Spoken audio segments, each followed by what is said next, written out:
Imagine you find yourself standing in the middle of a bustling medieval marketplace. The air is thick with the scent of fresh bread, animal dung, and the smoky haze of cooking fires. You hear the clang of blacksmiths hammering metal, the chatter of peasants haggling for food, and the distant toll of a church bell. What would life be like if you were suddenly transported back to medieval England? Would you be able to survive, or would the sheer strangeness of it all overwhelm you? In this calming and sleepy journey through history, we'll explore what daily life was really like in medieval England, from the feasts to the filth, the castles to the cottages. So settle in, close your eyes, and let the lull of history carry you away. You wake up to the gentle light of dawn seeping through the tiny, uneven wooden shutters of a thatched roof cottage. The bed beneath you is little more than a straw-stuffed mattress resting on a wooden frame. The straw crackles as you move, releasing the faint, earthy scent of last season's dried grass, mixed with a trace of dampness from the cold, drafty night. You pull the coarse woolen blanket tighter around you, feeling its rough, scratchy texture against your skin. The air is cool and crisp, carrying the scent of smoke from the hearth, now a bed of smouldering embers after burning through the night. Your eyes adjust to the dim light filtering into the room. The cottage is a single cramped space shared by your entire family. Parents, siblings, and perhaps a grandparent or two. A small wooden table sits at the center, its surface scarred from years of use. Wooden stools are scattered around it, and a simple wooden chest rests against the wall, holding the family's most valuable belongings. A few pieces of clothing, a small battered prayer book, and a wooden bowl or two. The air is heavy with the mingling scents of stale bread, dried herbs, and the lingering musk of unwashed bodies. You can hear the faint sounds of livestock outside, the bleating of goats, the lowing of a cow, the clucking of hens scratching for bits of grain. The animals are as much a part of the household as the people, their warmth a vital source of heat during the colder months. Before rising, you stretch out your arms and legs, working the stiffness from your body. There is no pillow to cradle your head, just a tightly rolled sack filled with more straw. The straw mattress beneath you shifts, revealing the occasional lump or thorn poking through the thin linen covering. You swing your legs over the side of the bed, feeling the cold earthen floor against your bare feet. Packed dirt, swept smooth but still uneven and gritty. The first task of the morning is to rekindle the fire. Last night's embers have nearly died out, leaving only a few faintly glowing coals buried under a mound of grey ash. You reach for a small pile of dried twigs and kindling, arranging them carefully on the embers. With practiced skill, you blow gently, coaxing the embers to life until the twigs catch and small flames dance to life, casting flickering shadows across the walls. The fire crackles, and the room begins to warm, filling the cottage with the comforting scent of burning wood. Your mother is already awake, kneeling by the hearth, stirring a pot of thin, watery porridge, a simple mixture of oats and water. The smell is bland but familiar, a staple breakfast for nearly every day of your life. There is no sugar, no honey to sweeten it, just the plain, earthy taste of oats. The pot is blackened from years of use, the wooden spoon worn smooth from countless meals. You take a wooden bowl from the chest and hold it out as your mother ladles a scoop of porridge into it. The steam rises in wisps, warming your face. You sit cross-legged on the floor, blowing on each spoonful before eating. The porridge is thick and gummy, sticking to the roof of your mouth. If you're lucky, there might be a handful of dried berries or a spoonful of salt to add a hint of flavour. But today, it is just oats and water. Outside, the village is beginning to stir. The faint murmur of voices drifts in through the thin walls, neighbours calling to one another, a dog barking, a child crying. You can hear the creak of a wooden cart being wheeled down the dirt path and the rhythmic clinking of a blacksmith hammering metal in the distance. Before the day's work begins, you must say your morning prayers. Religion is woven into every aspect of life, and the church bell tolls in the distance, reminding the villagers to pause and give thanks. You close your eyes, hands clasped together, repeating the familiar words you've been taught since you could speak. The prayer is simple, a plea for protection and strength, for a bountiful harvest and the health of your family. With prayers said and breakfast finished, it is time to dress. Your clothes are simple, made from coarse wool and linen, hand-stitched by your mother or older sister. The tunic is loose and scratchy, the sleeves long to keep out the morning chill. You tie a length of frayed rope around your waist as a makeshift belt, tucking the ends into the knot to keep it secure. If you're fortunate, you might have a pair of leather shoes, but more likely, you'll go barefoot, your feet toughened by years of walking over rough ground. Your chores for the day depend on your place in the household. If you are old enough, you might be tasked with helping your father in the fields, turning the soil with a heavy wooden plough, pulled by a weary ox. If you are younger, your job might be to gather eggs from the chickens, fetch water from the nearby stream, or help your mother tend to the small garden patch behind the cottage. The air is still cold, your breath visible as you step outside into the morning light. The sun hangs low in the sky, a pale orb behind a veil of mist. The ground is damp with dew, each blade of grass sparkling like tiny crystals.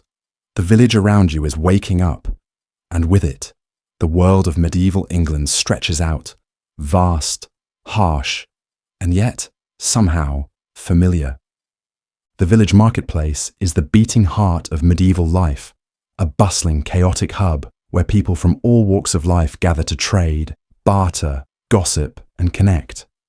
As you step into the market square, the air is thick with a cacophony of sounds, the chatter of merchants hawking their wares, the clucking of hens packed tightly in wicker baskets, the braying of donkeys, and the occasional bark of a stray dog weaving through the crowd in search of scraps.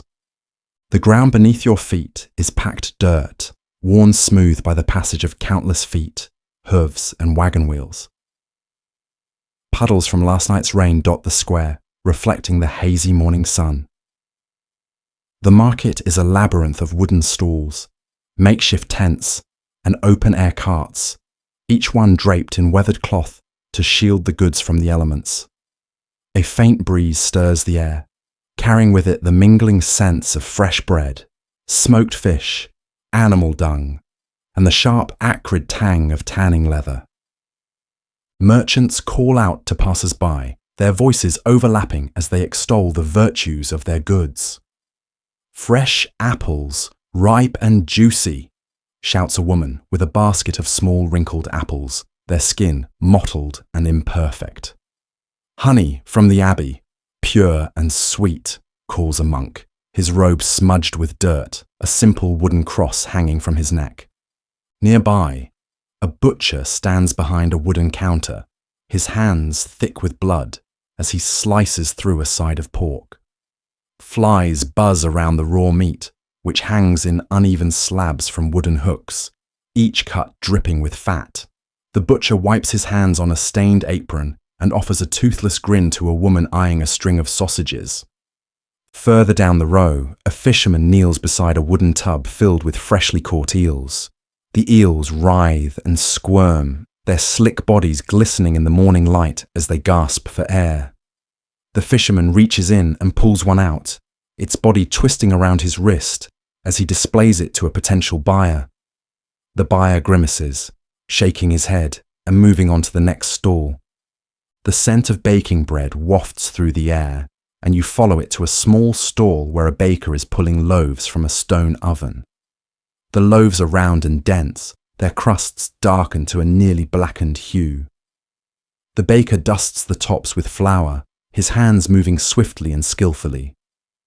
Beside him, his young daughter kneads a lump of dough, her small hands pressing and folding with determined concentration. The baker notices your gaze and lifts a loaf, tearing it in half to reveal the dense, steamy interior. "Fresh this morning," he says, holding out a chunk for you to taste. The bread is heavy and chewy, the flavor simple but comforting, a reminder of the hard work that went into every meal. Moving deeper into the market, you come across a cluster of stalls selling cloth and textiles. The colors are muted, dull browns, faded grays, and the occasional hint of dyed blue or green, reserved for those who can afford the extra cost. A woman with rough, calloused hands unrolls a length of linen, holding it up for inspection. "Strong weave," she says, slapping the fabric with a satisfying thump. "Made it myself." Beside her, another woman displays a collection of crude woolen tunics, each one stitched together with thick, uneven thread. The crowd surges around you, jostling and shoving as people haggle over prices. Two men argue over the price of a rusty knife, their voices rising in frustration. "You call this steel? It's more rust than blade," one man shouts, brandishing the knife with a scowl. The seller raises his hands in protest, his eyes darting nervously around, hoping to attract a sympathetic ear.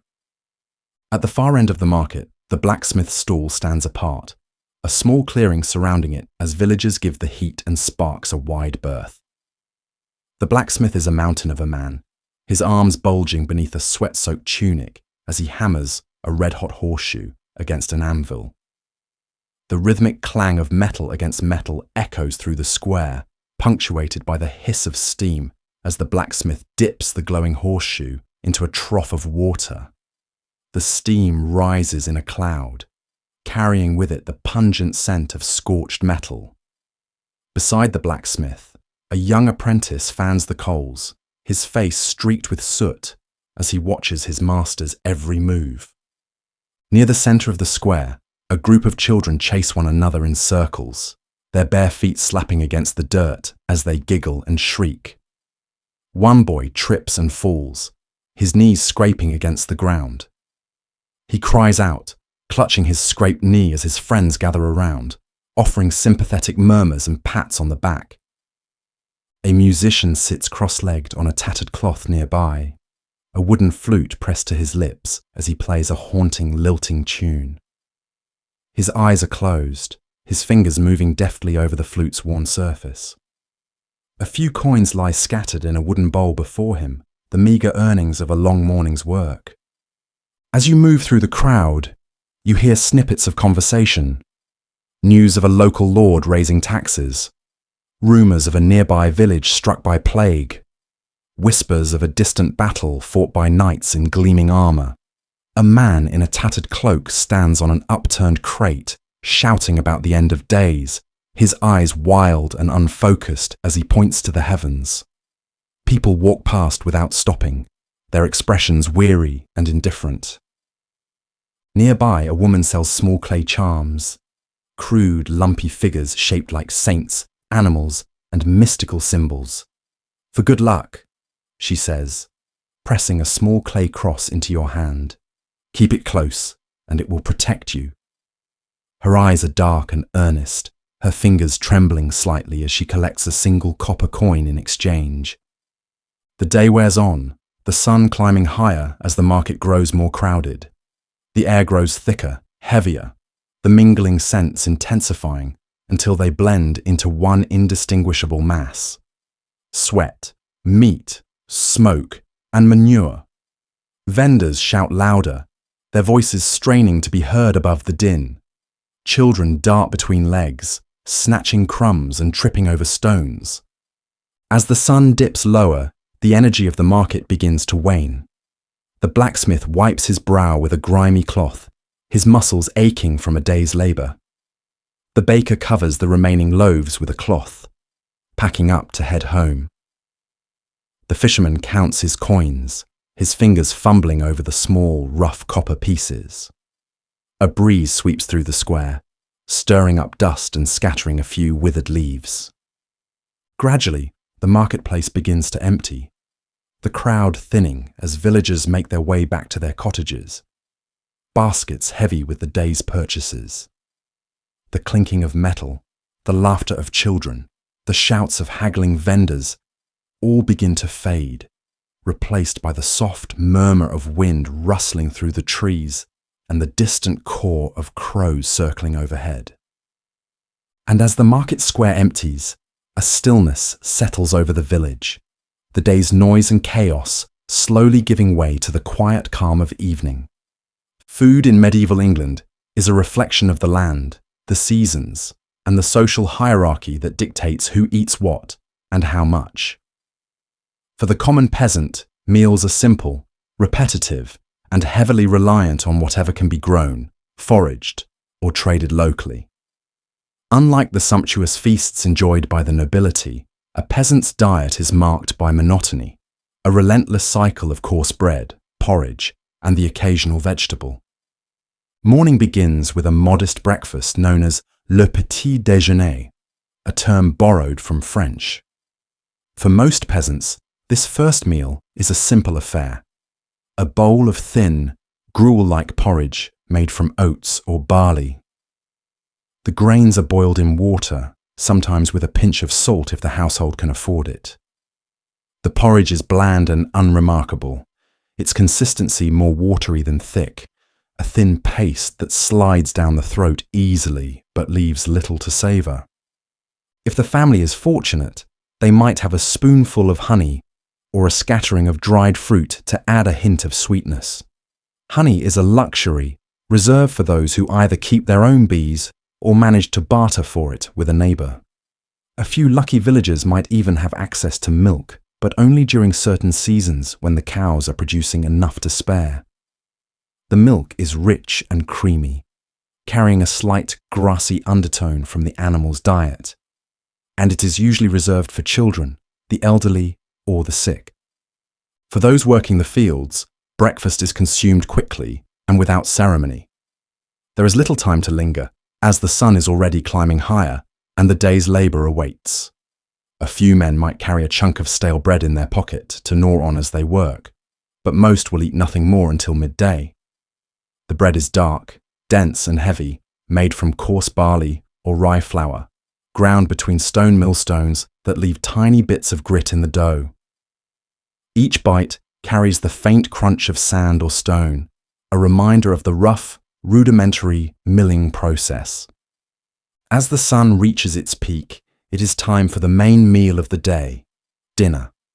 In wealthier households, this would be a grand affair, but for the average peasant, dinner is another simple, predictable meal. The centerpiece is pottage, a thick, hearty stew made from whatever vegetables are available. The base is often cabbage, onions, and leeks, boiled down to a mushy consistency. Turnips and carrots might be added if they are in season, along with a handful of beans or lentils. The pottage simmers over the hearth in a single heavy pot, bubbling slowly as the flavours meld together. It is a communal dish, shared by the entire family, each member dipping a wooden spoon into the pot and eating directly from it. The broth is thin and watery, flavoured only by the vegetables themselves, with little in the way of herbs or spices. Salt is precious and used sparingly, often only added when absolutely necessary to preserve meat or fish. Meat, when available, is a rare treat. Most peasants eat meat sparingly, if at all. Chickens are kept for their eggs, cows for their milk, and pigs for the occasional feast day slaughter. When meat is served, it is often heavily salted or smoked to extend its shelf life. A small piece of pork might be added to the pottage to infuse it with some richness, but the meat itself is seldom more than a few scraps. Fish, however, is slightly more common, especially for those living near rivers or the coast. Fresh fish is a luxury, but dried, salted, or smoked fish is more readily available. The scent of salted herring hangs in the air as the fishmonger sells his wares, the fish stiff and leathery from the curing process. The taste is briny and intensely salty, a flavour that lingers long after the meal is finished. For the nobility, the dining experience is vastly different. While the peasants chew on coarse bread and watery pottage, the lords and ladies dine on rich, spiced meats, exotic fruits, and sweet pastries dripping with honey. Their banquets are lavish spectacles, with entire roasted pigs, platters of peacock adorned with its iridescent feathers, and bowls of pomegranate seeds imported from distant lands. Wine flows freely, the deep, heady aroma of fermented grapes mingling with the scent of roasted meat and freshly baked bread. Yet even for the nobility, the variety is limited by the seasons. During the summer and autumn, the tables overflow with fresh produce, apples, pears, cherries and plums, as well as leafy greens and fresh herbs. But as winter sets in, the diet shifts dramatically. Fruits are dried and preserved, vegetables pickled and salted, and meat smoked or cured to last through the cold months. Root vegetables like turnips and parsnips become the primary source of sustenance, along with dense, dark bread that grows harder with each passing week. The arrival of Lent presents another shift in diet.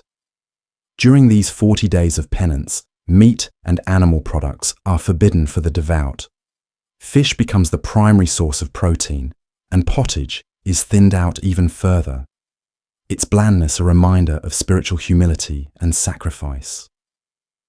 The Church imposes strict fasting rules, and even the nobility must comply, trading rich meats for simple stews and watery gruel. Desserts, when they exist, are basic and unrefined. A simple pudding made from oats and milk, sweetened with a rare spoonful of honey, or a flatbread baked with bits of dried fruit and dusted with a pinch of cinnamon, if such spices are available. For most peasants, dessert is more of a concept than a reality, a luxury reserved for feast days and celebrations. On market days, the range of foods expands slightly.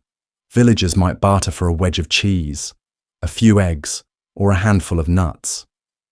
Occasionally, a peddler arrives with foreign goods, dried figs from the south, dates wrapped in cloth, or small jars of salt imported from the coast.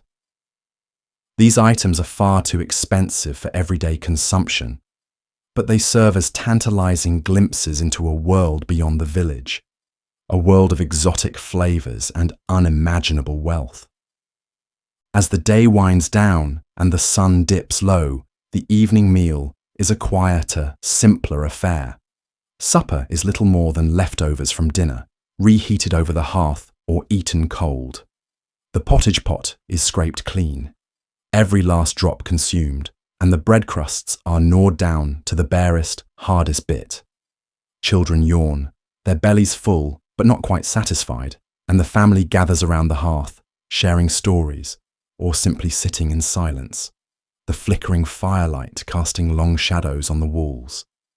And as darkness settles over the village, the smells of the day's cooking linger in the air.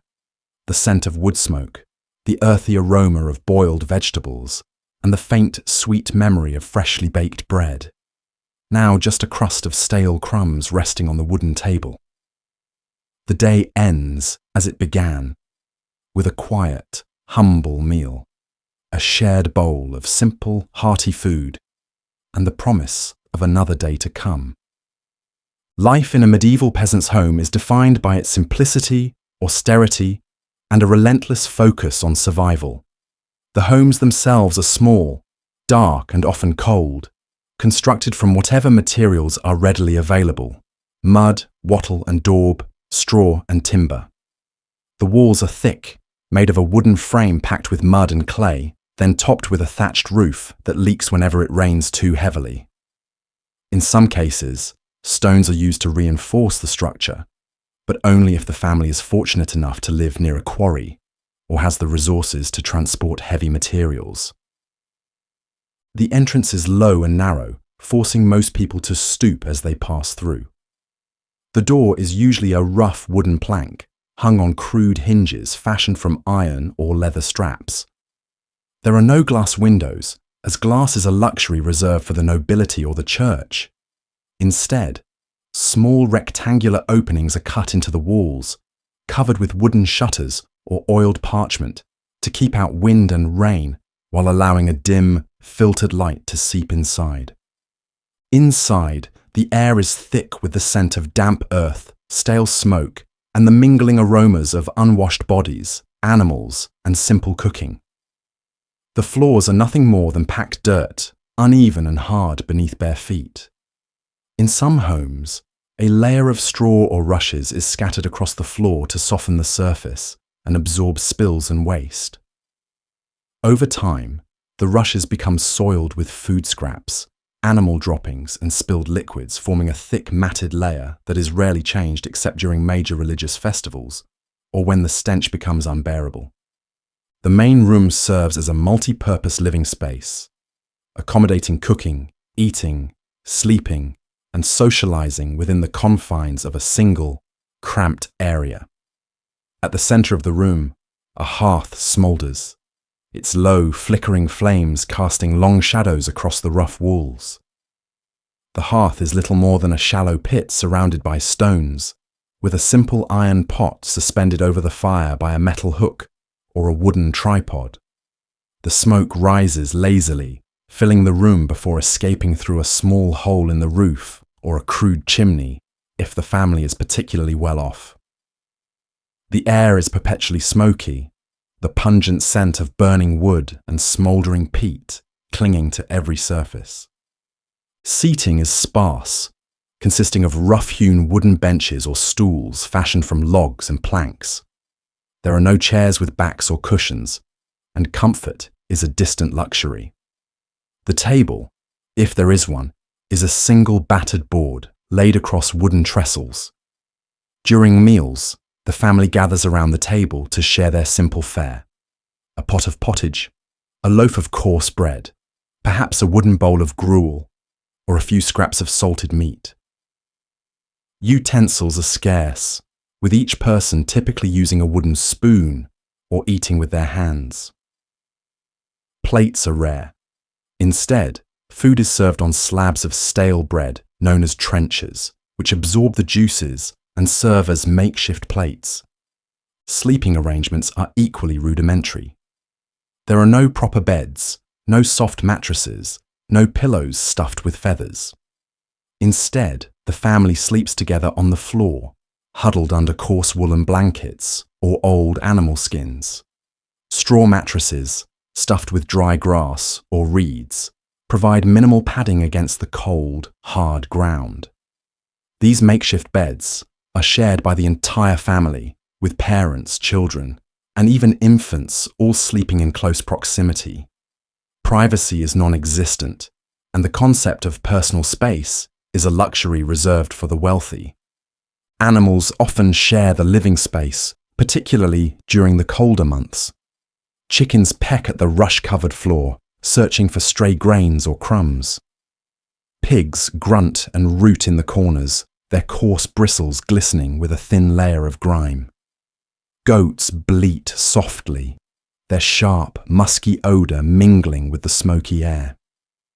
Livestock is a vital resource, and keeping them indoors protects them from theft and the harsh elements, while also providing a source of warmth during the bitter winter nights. In one corner of the room, a storage area is set aside for the family's meagre possessions. Wooden chests or clay pots hold the few articles of clothing they own: a coarse tunic, a threadbare cloak, a pair of woolen stockings, perhaps a pair of worn leather shoes if they are fortunate. Tools hang from wooden pegs driven into the walls: a wooden rake, a rusty scythe, a bundle of flax for spinning. In another corner, a small altar is adorned with a wooden cross or a crudely carved saint's figure, a reminder of the family's faith and a source of spiritual comfort amid the daily struggle for survival. The kitchen, if it can be called that, is nothing more than a small space near the hearth where simple meals are prepared.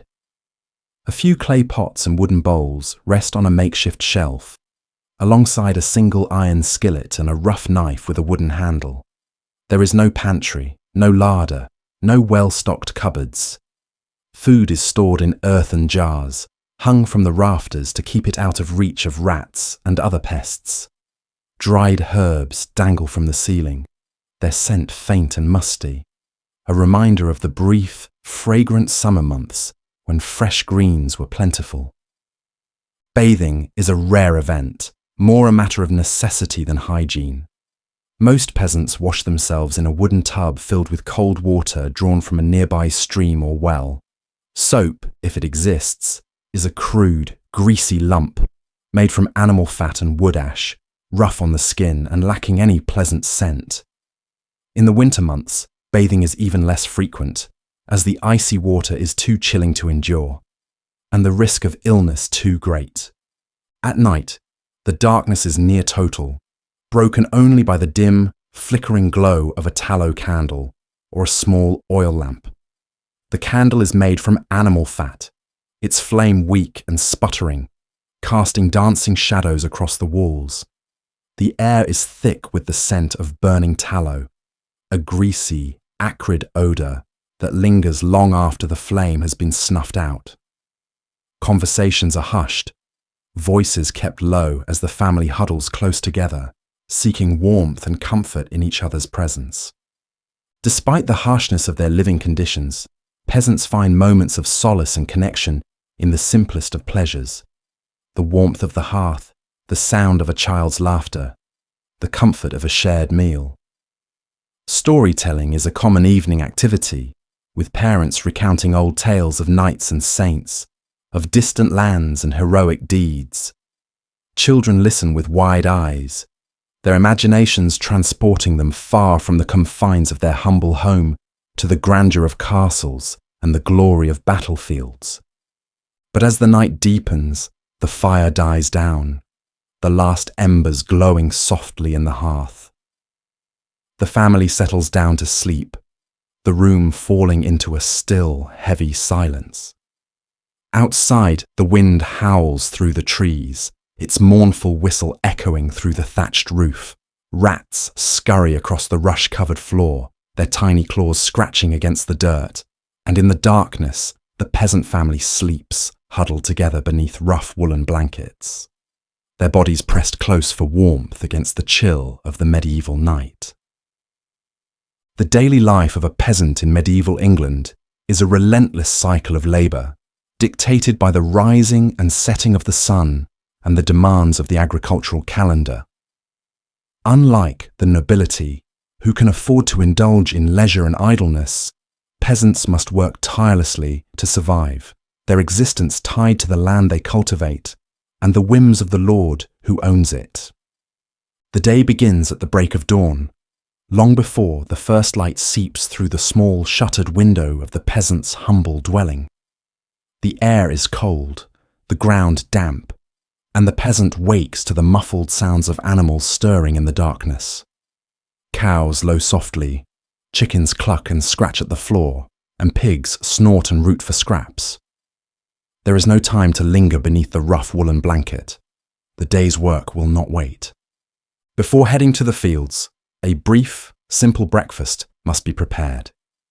The peasant woman, her hair tied back with a strip of cloth, kneels by the hearth, stoking the dying embers with a piece of wood.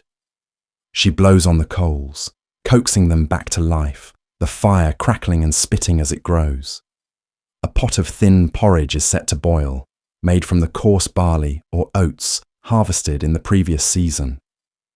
The gruel is bland and tasteless, but it is warm and filling, enough to fuel a long day's work. Children, still groggy with sleep, sit cross-legged on the dirt floor, wooden bowls clutched in their hands as they eat. The eldest boy, just old enough to join his father in the fields, chews quickly, eager to prove himself useful. The younger children eat more slowly, savouring each spoonful, for they know the next meal will not come until midday. Outside, the sun rises over the horizon, casting long shadows over the fields. The land is divided into strips, narrow rectangular plots of earth, each assigned to a different family under the open field system. The lord's estate encompasses the best land, fertile and well drained, while the peasants work the less desirable plots, rocky or prone to flooding. Men and boys gather in the fields, their tools worn and heavy in their hands. Wooden ploughs, pulled by oxen, carve deep furrows into the earth, churning up the soil in preparation for planting. The oxen are slow and stubborn, their broad, muscular bodies straining against the wooden yokes as they trudge forward, heads bowed.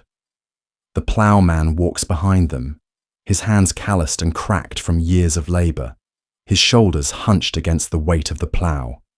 Sweat beads on his brow, and his breath rises in white puffs in the chilly morning air. Women and girls work alongside the men, their hands red and raw from hours of sowing seeds, weeding and harvesting. Their skirts are hitched up, exposing mud-streaked legs, and their hair is tied back beneath kerchiefs to keep it from falling into their eyes. The work is backbreaking and repetitive, bending, digging, planting, but there is no other choice. The family's survival depends on the crops they grow, and every seed planted is a small investment in the uncertain future. During the planting season, the peasant's day is a relentless cycle of tasks, preparing the soil, sowing seeds, and praying for good weather. The fields are sown with barley, oats, and rye, the staple grains of the peasant diet. Wheat, more expensive and difficult to grow, is reserved for the Lord's table, a luxury rarely tasted by common folk. Each grain is precious, carefully spaced and planted, for a poor harvest can mean the difference between a full belly and a long, hungry winter. The midday meal is a brief respite, a chance to rest aching muscles and gulp down a bowl of cold pottage. The family gathers in the field or returns to the cottage, sitting on the ground as they eat. The pottage is thick and hearty, made from whatever vegetables are in season. Onions, leeks, turnips, all boiled together in a single pot. If they are fortunate, a scrap of salted meat or a spoonful of bacon fat might be added to enrich the flavour. But more often than not, the pottage is nothing more than a thin, watery stew. After the meal, it is back to work, the sun climbing higher in the sky, its heat baking the earth and drying the sweat on the peasants' backs. During the summer months, the work intensifies, the days stretching long and exhausting as the harvest approaches. The men swing scythes in wide, sweeping arcs, their muscles straining as they cut down stalks of barley and rye. The women follow behind, gathering the fallen stalks into bundles, their hands rough and calloused from constant contact with the coarse straw. The harvested grain is carried to the Lord's mill, where it is ground into flour in exchange for a portion of the yield. The miller, a shrewd man with a calculating eye, weighs the sacks carefully, taking his share as payment for the grinding. Peasants have little choice but to comply, for milling grain without the Lord's permission is a punishable offence, and those caught using a handmill in secret may face severe penalties. As the day wanes and the sun dips lower in the sky, the peasants return to their cottages, their bodies aching, their clothes soaked with sweat and dirt. The evening meal is another bowl of pottage, reheated over the hearth, its flavours muddled and bland. There is no time for idle conversation. The family eats quickly, each member focused on filling their belly before the food runs out. After supper, there are still chores to be done, animals to feed, tools to clean, water to fetch.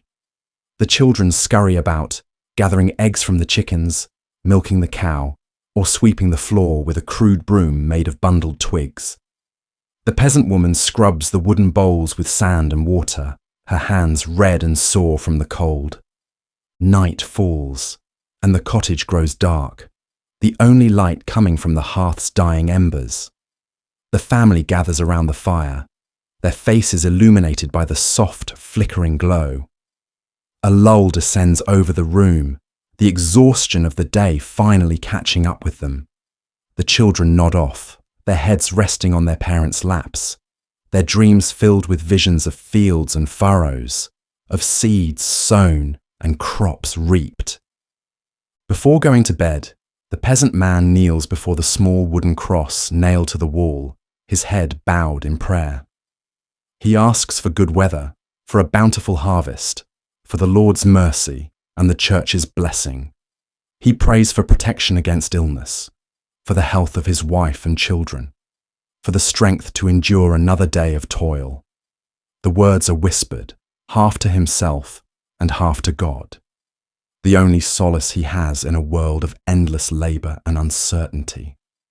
Finally, the family settles down to sleep, huddled together beneath the rough blankets on the dirt floor. The fire dies down, the room grows colder, and the wind whistles through the cracks in the walls. Outside, the village is silent, save for the distant howl of a wolf or the rustle of leaves in the trees. The day ends as it began, in darkness and silence, with the quiet, heavy breathing of those too tired to dream. But as they sleep, the cycle continues, the fields waiting for the first light of dawn and the endless work that lies ahead. For in the life of a medieval peasant, there is no escape from the land, no respite from the labour, only the constant rhythm of the seasons, the turning of the earth, and the endless struggle to survive. Medieval England's social hierarchy is a rigid and unyielding structure, a pyramid of power and privilege that determines every aspect of life. From the king at the top to the lowliest serf at the bottom, every person is assigned a role and a place, and moving beyond that place is nearly impossible. Social mobility is a rare phenomenon, as one's birth, family, and wealth largely dictate one's fate. At the pinnacle of the hierarchy stands the king, a figure believed to be divinely appointed and endowed with the authority to rule over all. The king's power is absolute, his word law, his decisions affecting everyone within the kingdom. He is surrounded by a court of noble lords, powerful barons, and influential church officials, all vying for his favour and seeking to secure their own interests. These nobles are the king's vassals, bound to him by oaths of fealty and rewarded with vast estates, castles and titles, in exchange for their loyalty and military service. Beneath the king and his court are the great lords and barons, the landed aristocracy who control extensive territories and command large numbers of knights and retainers. These nobles are the true power brokers of medieval society, each ruling over their own manors and fiefdoms with near absolute authority. They impose taxes, collect rents, dispense justice, and maintain their own private armies, answering only to the king. Their wealth and influence are measured in acres of land and the number of peasants they can command, making them both feared and respected by those beneath them. Knights occupy the next rung on the social ladder, a class of warriors bound by a code of chivalry and obligated to serve their lords in battle. Knights are often younger sons of noble families, those without a direct inheritance who must earn their own land and wealth through acts of bravery and loyalty. They are trained from childhood in the arts of warfare, learning to wield swords, lances, and shields with deadly precision. Clad in chainmail or plate armour, mounted on powerful war horses, and armed with formidable weapons, knights are the elite soldiers of the medieval battlefield, their status elevated by their martial prowess and noble blood. While knights are bound by chivalric codes, they also exert power over those beneath them. They may be granted manors and lands to govern, and with those grants come serfs and peasants obligated to work the land in exchange for protection. The knight's household includes squires, pages, and servants, all of whom are responsible for maintaining his estate, keeping his armour in good condition, and serving him during times of peace and war. Below the knights, the clergy hold a position of immense power and influence, second only to the nobility. The church is a dominant force in medieval society, controlling vast tracts of land and accumulating wealth through tithes, donations, and indulgences. Bishops, abbots, and high-ranking priests wield spiritual authority, acting as intermediaries between the people and God. They collect taxes, administer justice, and maintain their own estates, often living in opulent monasteries or grand cathedrals. Monks and nuns, though less powerful than the higher clergy, also play a vital role in society. They dedicate their lives to prayer, study, and manual labour, living in isolated monasteries or convents where they copy manuscripts, brew ale, and provide charity to the poor. Despite their vows of poverty, some monasteries grow rich and powerful, amassing land and wealth through donations and lucrative agricultural enterprises. The middle class, though small in medieval England, consists of merchants, craftsmen, and artisans, those who live in towns and cities and make their living through trade and skilled labour. Blacksmiths, carpenters, masons, and weavers all occupy this class, each working within the structure of a guild that regulates prices, quality, and training. Guilds are powerful institutions, capable of lobbying for laws that protect their members and maintain their monopolies. A successful craftsman or merchant can achieve a modest degree of wealth and influence, but they remain firmly beneath the nobility and clergy in terms of status and respectability. At the bottom of the social hierarchy are the peasants and serfs, the vast majority of the population, whose lives revolve around backbreaking labour and endless toil. Unlike freemen, who may rent land and work for wages, serfs are bound to the land they work, legally tied to the lord of the manor and unable to leave without permission. Serfs are obligated to work the lord's fields, tend his animals, and pay rent in the form of crops, labour, or a portion of their harvest. In return, the lord offers protection, the right to farm a small plot of land, and access to common grazing areas. But the relationship is deeply exploitative. The lord demands high rents and taxes, and the serfs have little recourse if they are mistreated or overworked. A bad harvest, a harsh winter, or a lord's whim can plunge a family into starvation, debt, or worse. Serfs and peasants live in small crowded cottages made of wattle and daub, their floors packed with dirt and strewn with rushes. They sleep on straw pallets, eat coarse bread and watery pottage, and own little more than the clothes on their backs. Their days are spent in the fields, ploughing, sowing, weeding, and harvesting under the watchful eye of the reeve, the lord's appointed overseer who ensures that every task is completed to the lord's satisfaction. The peasants' lives are marked by poverty, disease, and hardship, but they find solace in their faith, their families, and the small, fleeting pleasures of village life. They gather in the village square for seasonal festivals, sing songs and tell stories by the fire, and seek comfort in the promise of eternal salvation preached by the village priest. Yet, the rigid social order is not without its tensions. A poor harvest can lead to famine, which in turn may spark unrest and rebellion. A harsh or unjust lord can incite his serfs to rise up, though such revolts are swiftly and brutally suppressed. Ambitious knights and barons, hungry for power and wealth, may scheme to overthrow their superiors or expand their territories through violence and treachery. The clergy, despite their vows of piety, often engage in political intrigue, using their influence to manipulate kings and nobles in pursuit of their own interests. For the peasant, the social hierarchy is a heavy, oppressive weight, a constant reminder that they are at the bottom of a system designed to keep them there. But for the noble, the knight, the cleric, and the king, the hierarchy is a source of stability, a divinely ordained structure that reinforces their power and justifies their privilege. The great chain of being, a concept deeply ingrained in medieval thought, teaches that each person has a place, a role, a duty to perform, and that challenging the established order is to defy God's will. And so, the hierarchy persists, unyielding and immutable, a structure as solid and enduring as the stone walls of the castle or the towering spires of the cathedral.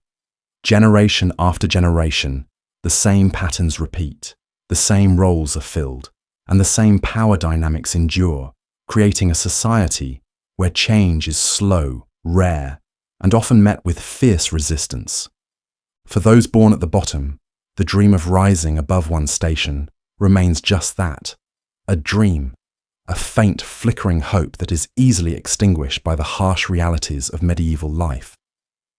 Yet, even in this rigid, stratified world, whispers of ambition, defiance, and discontent echo beneath the surface, hinting at the cracks that may one day shatter the foundations of the medieval social order.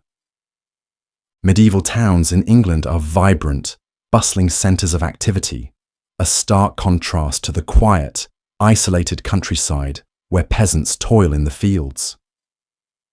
While the majority of the population lives in rural villages, towns are the hubs of commerce, trade, and craftsmanship, drawing people from surrounding areas to buy, sell, and socialize.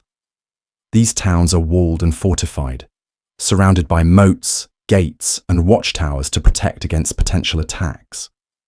The streets are narrow, winding, and crowded, filled with the sights, sounds, and smells of everyday life. The town square, or market square, is the beating heart of the medieval town, a large open space where traders set up stalls and hawk their wares.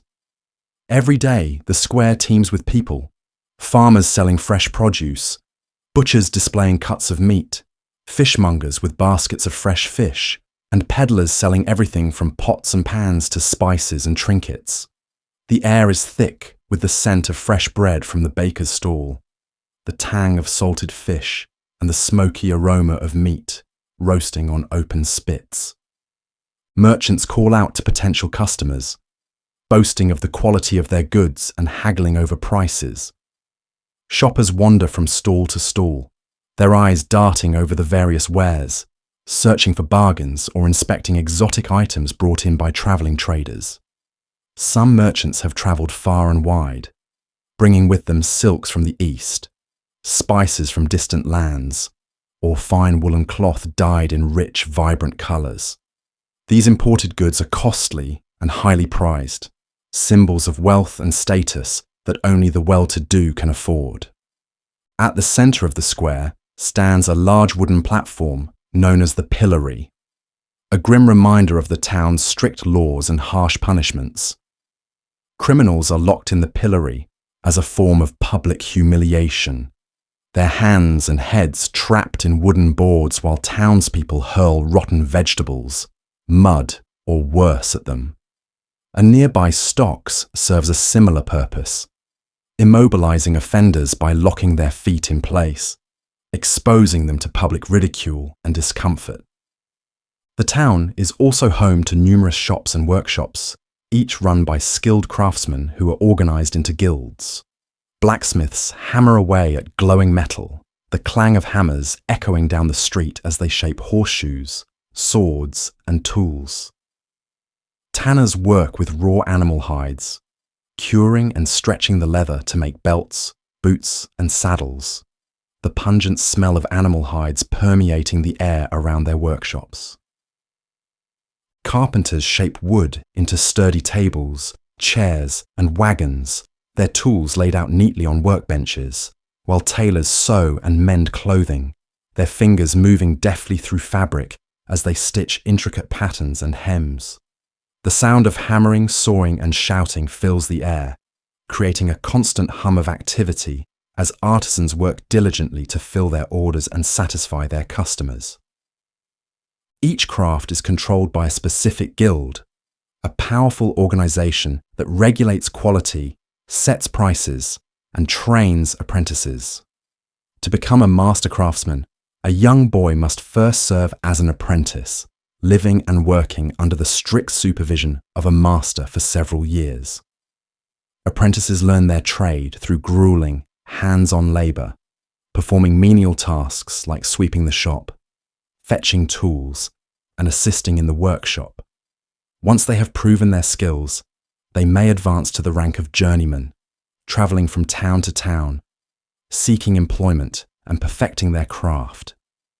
Only after completing a masterpiece, a work that demonstrates exceptional skill and craftsmanship, can a journeyman apply to become a master, establishing his own shop and taking on apprentices of his own.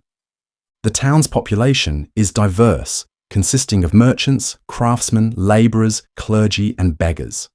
Inns and taverns provide food, drink, and lodging for travellers, as well as a place for townspeople to gather, share news, and gossip over mugs of ale. In the evenings, the tavern is filled with the sounds of laughter, singing, and the clatter of wooden cups as patrons unwind after a long day's work. The ale is thick and dark, brewed from barley and flavoured with herbs, a staple drink for both rich and poor. Religious life is centred around the town's church or cathedral, a towering stone structure with stained glass windows and a tall, imposing spire. The church bells ring out every hour, calling the faithful to prayer and marking the passage of time. Inside, the air is cool and dim, filled with the scent of incense and the flickering light of candles.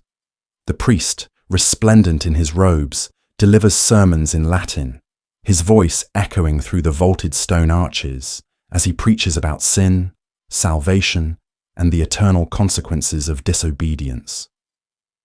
Religious festivals and holy days punctuate the year, providing moments of celebration and community amidst the routine of daily life.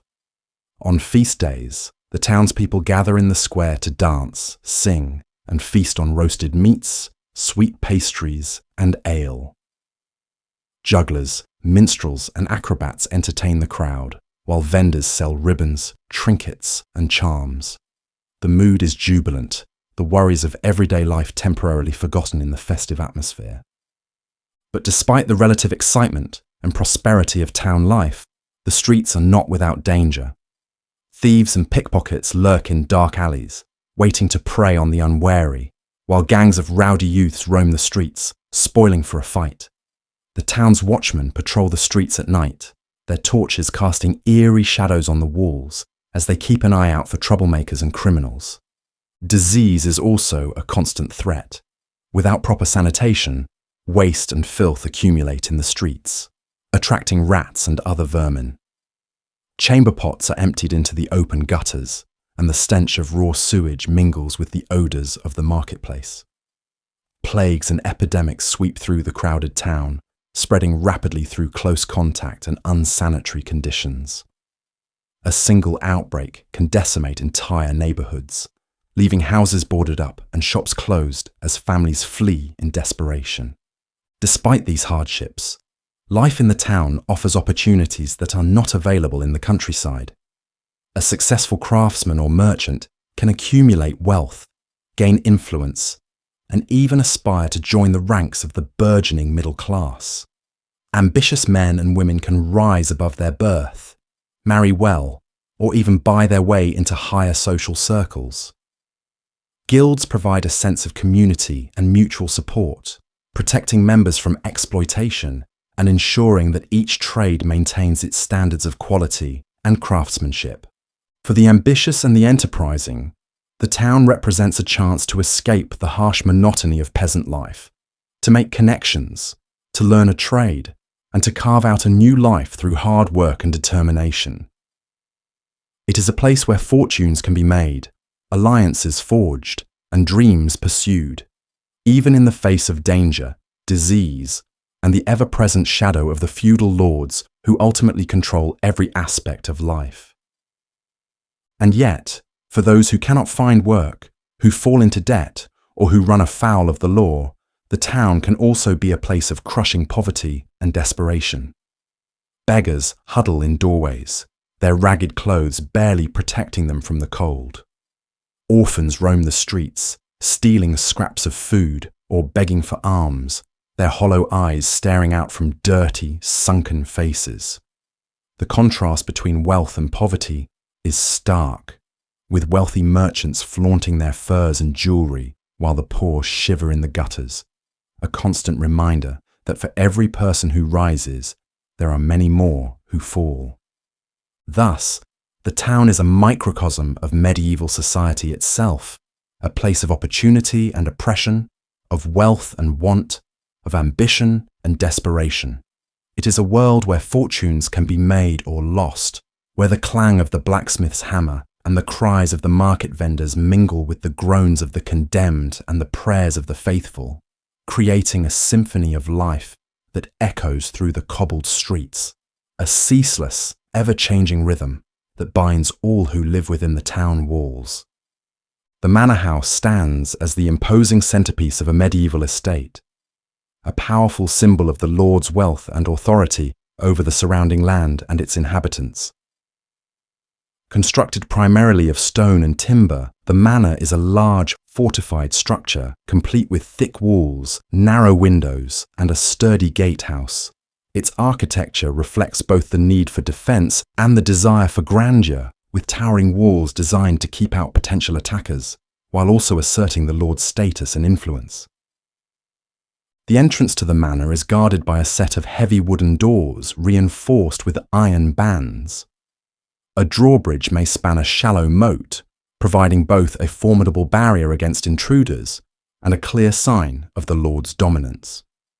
Once inside, visitors step into a spacious courtyard where servants and labourers scurry about, tending to various tasks, hauling firewood, tending to horses, or carrying baskets of produce from the surrounding fields. The scent of freshly baked bread wafts from the kitchen, mingling with the earthy smell of livestock housed in nearby stables. The manor house itself is divided into several sections, each serving a specific purpose. The Great Hall is the heart of the manor, a vast room where the lord and his household gather to eat, conduct business, and entertain guests. High arched ceilings supported by wooden beams soar overhead, while long wooden tables stretch the length of the hall, covered with rough linen cloths and simple wooden trenchers. A massive fireplace dominates one end of the room, its roaring flames providing both warmth and light, while tapestries depicting hunting scenes and family crests hang along the stone walls, adding a touch of colour and luxury to the otherwise austere space. During mealtimes, the Great Hall becomes a bustling hive of activity. Servants bring in steaming platters of roasted meat, fresh bread, and bowls of thick, hearty stew, placing them before the lord and his guests. The lord and his family sit at the high table on a raised dais, a clear visual representation of their elevated status. The rest of the household, including knights, servants, and visiting retainers, sit at the lower tables, arranged in order of rank and importance. Meals are accompanied by pitchers of ale and wine, and the sound of laughter, conversation, and the clinking of wooden cups fills the hall. Entertainment often follows the meal, with minstrels singing ballads of chivalry and romance, jesters performing tricks and acrobatics, and storytellers recounting epic tales of heroic deeds and battles won. These entertainments serve not only to amuse the lord and his guests, but also to reinforce the values and ideals of the feudal system, loyalty, bravery, and the sacred bond between lord and vassal. Beyond the Great Hall, the manor contains the lord's private chambers, a more secluded area where he can conduct business, rest, and entertain close confidants. The lord's bedchamber is furnished with a large wooden bed draped in heavy embroidered curtains to keep out the chill. A carved wooden chest at the foot of the bed stores the lord's clothing and personal belongings, while a small table and chair provide a space for writing letters, reviewing accounts, or meeting with trusted advisors. Adjacent to the lord's chambers are the quarters of the lady of the house, who oversees the daily running of the household. The lady's responsibilities are numerous, ranging from managing the storerooms and supervising the servants, to organising meals and ensuring that the household's linens, clothing, and bedding are clean and well maintained. She also instructs young girls in spinning, weaving, and embroidery, passing on essential domestic skills that will prepare them for marriage and household management. The kitchen is another vital part of the manor, a bustling, smoky space filled with the sounds of chopping, boiling, and roasting. The kitchen staff, led by the head cook, work tirelessly to prepare meals for the entire household, using ingredients sourced from the estate's fields, orchards, and livestock pens. They bake bread in large clay ovens, roast game birds over open flames, and boil hearty pottages made from root vegetables, beans, and salted meats. Herbs and spices, though expensive and rare, are sometimes used to flavour dishes, particularly during feasts or when entertaining important guests. Food storage is a constant concern in the manor, especially during the harsh winter months when fresh produce is scarce. The pantry and storerooms are stocked with barrels of salted fish, dried meats, and grains, as well as jars of pickled vegetables and preserved fruits. The cellar, a cool, dark space beneath the manor, holds barrels of ale and wine, along with cheeses and other perishable goods that must be carefully rationed to last until the next harvest. Beyond the living quarters and workspaces, the manor grounds include several outbuildings and structures vital to the estate's self-sufficiency. The stables house the lord's prized horses, tended by grooms and stable boys who brush their coats, clean their stalls, and ensure they are properly fed and watered. Horses are essential to the lord's power and prestige, used for hunting, transportation, and warfare, and their care is taken very seriously. Nearby, the blacksmith's forge stands as a constant hub of activity, the ringing of hammer against anvil echoing across the courtyard. The blacksmith shapes horseshoes, tools, and weapons, using intense heat to mold iron and steel into functional and sometimes decorative items. His skill is highly valued, for without well-crafted tools and weapons, the manor's defences and agricultural production would suffer.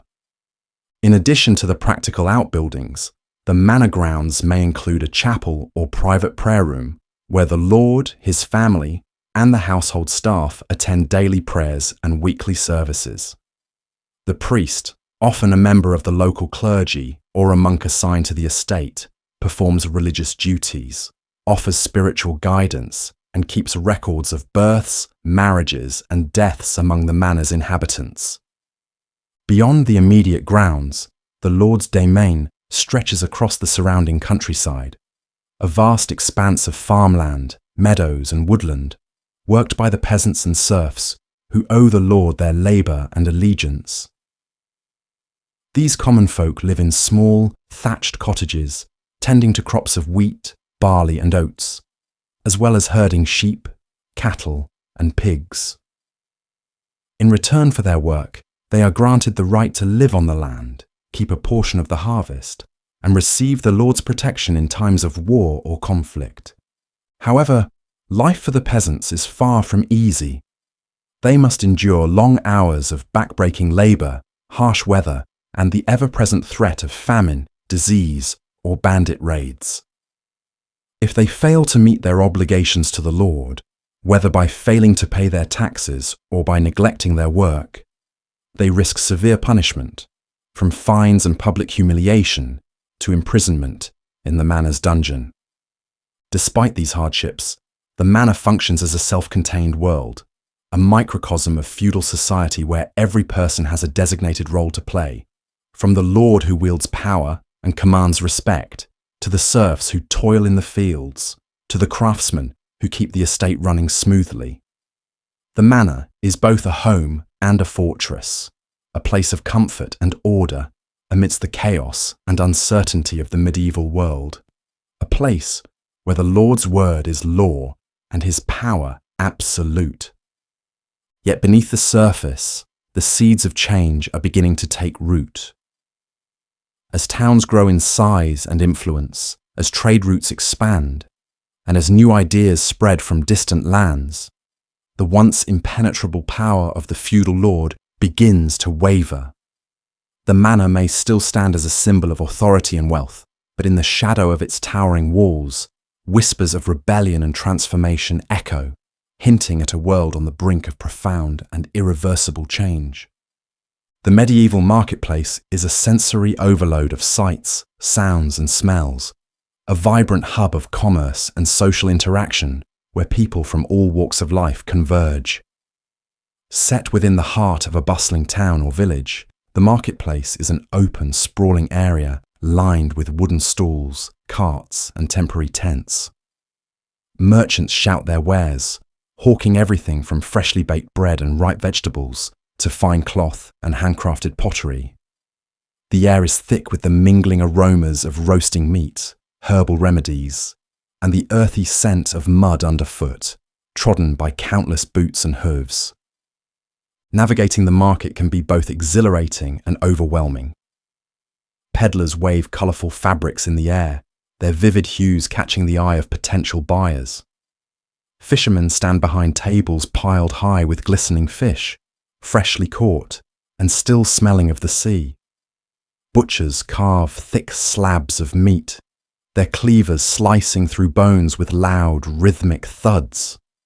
Nearby, bakers sell warm, crusty loaves of bread and honey cakes, their stalls draped with linen cloth to keep away the flies. The market is not only a place of trade, but also a social centre where news and gossip spread as quickly as the scent of roasting chestnuts. Town criers bellow announcements, their booming voices cutting through the din as they share proclamations from the local lord or news of far-off events. Gossiping women gather around the cloth merchant, exchanging stories of births, deaths, and rumoured scandals while examining bolts of wool and linen. Beyond the food vendors, artisans and craftsmen showcase their wares, each eager to attract the attention of wealthier patrons. The blacksmith's stall gleams with iron tools, horseshoes, and knives, each item meticulously polished to catch the light. The potter's table is adorned with earthenware jugs, bowls, and cups, some adorned with intricate designs and glazed in deep, rich hues. The tanner's stall emits a pungent odour, the result of the laborious process of treating animal hides to make leather belts, pouches, and boots. While the marketplace offers an abundance of goods, not everyone can afford to pay with coin. Bartering is a common practice, especially among the lower classes. A farmer might trade a bushel of apples for a length of rope, while a weaver might offer a hand-woven shawl in exchange for a clay pot. Negotiations can be intense, with both buyer and seller haggling over the value of their goods, each trying to gain the best possible deal. Alongside the legitimate merchants, the marketplace also attracts a less savoury crowd: pickpockets, gamblers, and con artists.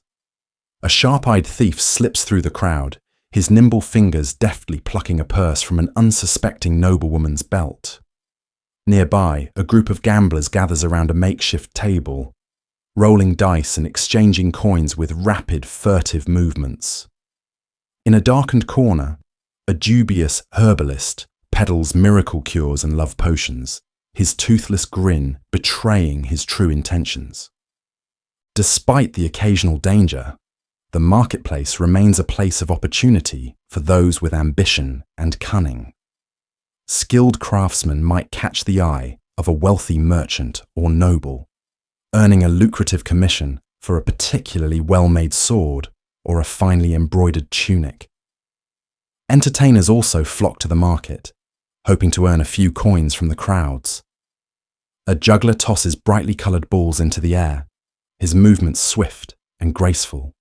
A minstrel strums a lute, singing ballads of heroic knights and tragic maidens while children gather around, entranced by the music. For those of higher status, the market serves as a chance to display wealth and power.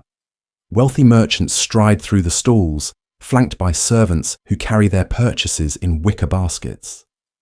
Ladies draped in velvet gowns and fur-lined hoods inspect delicate jewellery and exotic spices, their noses wrinkling at the mingling scents of manure and roasting meat.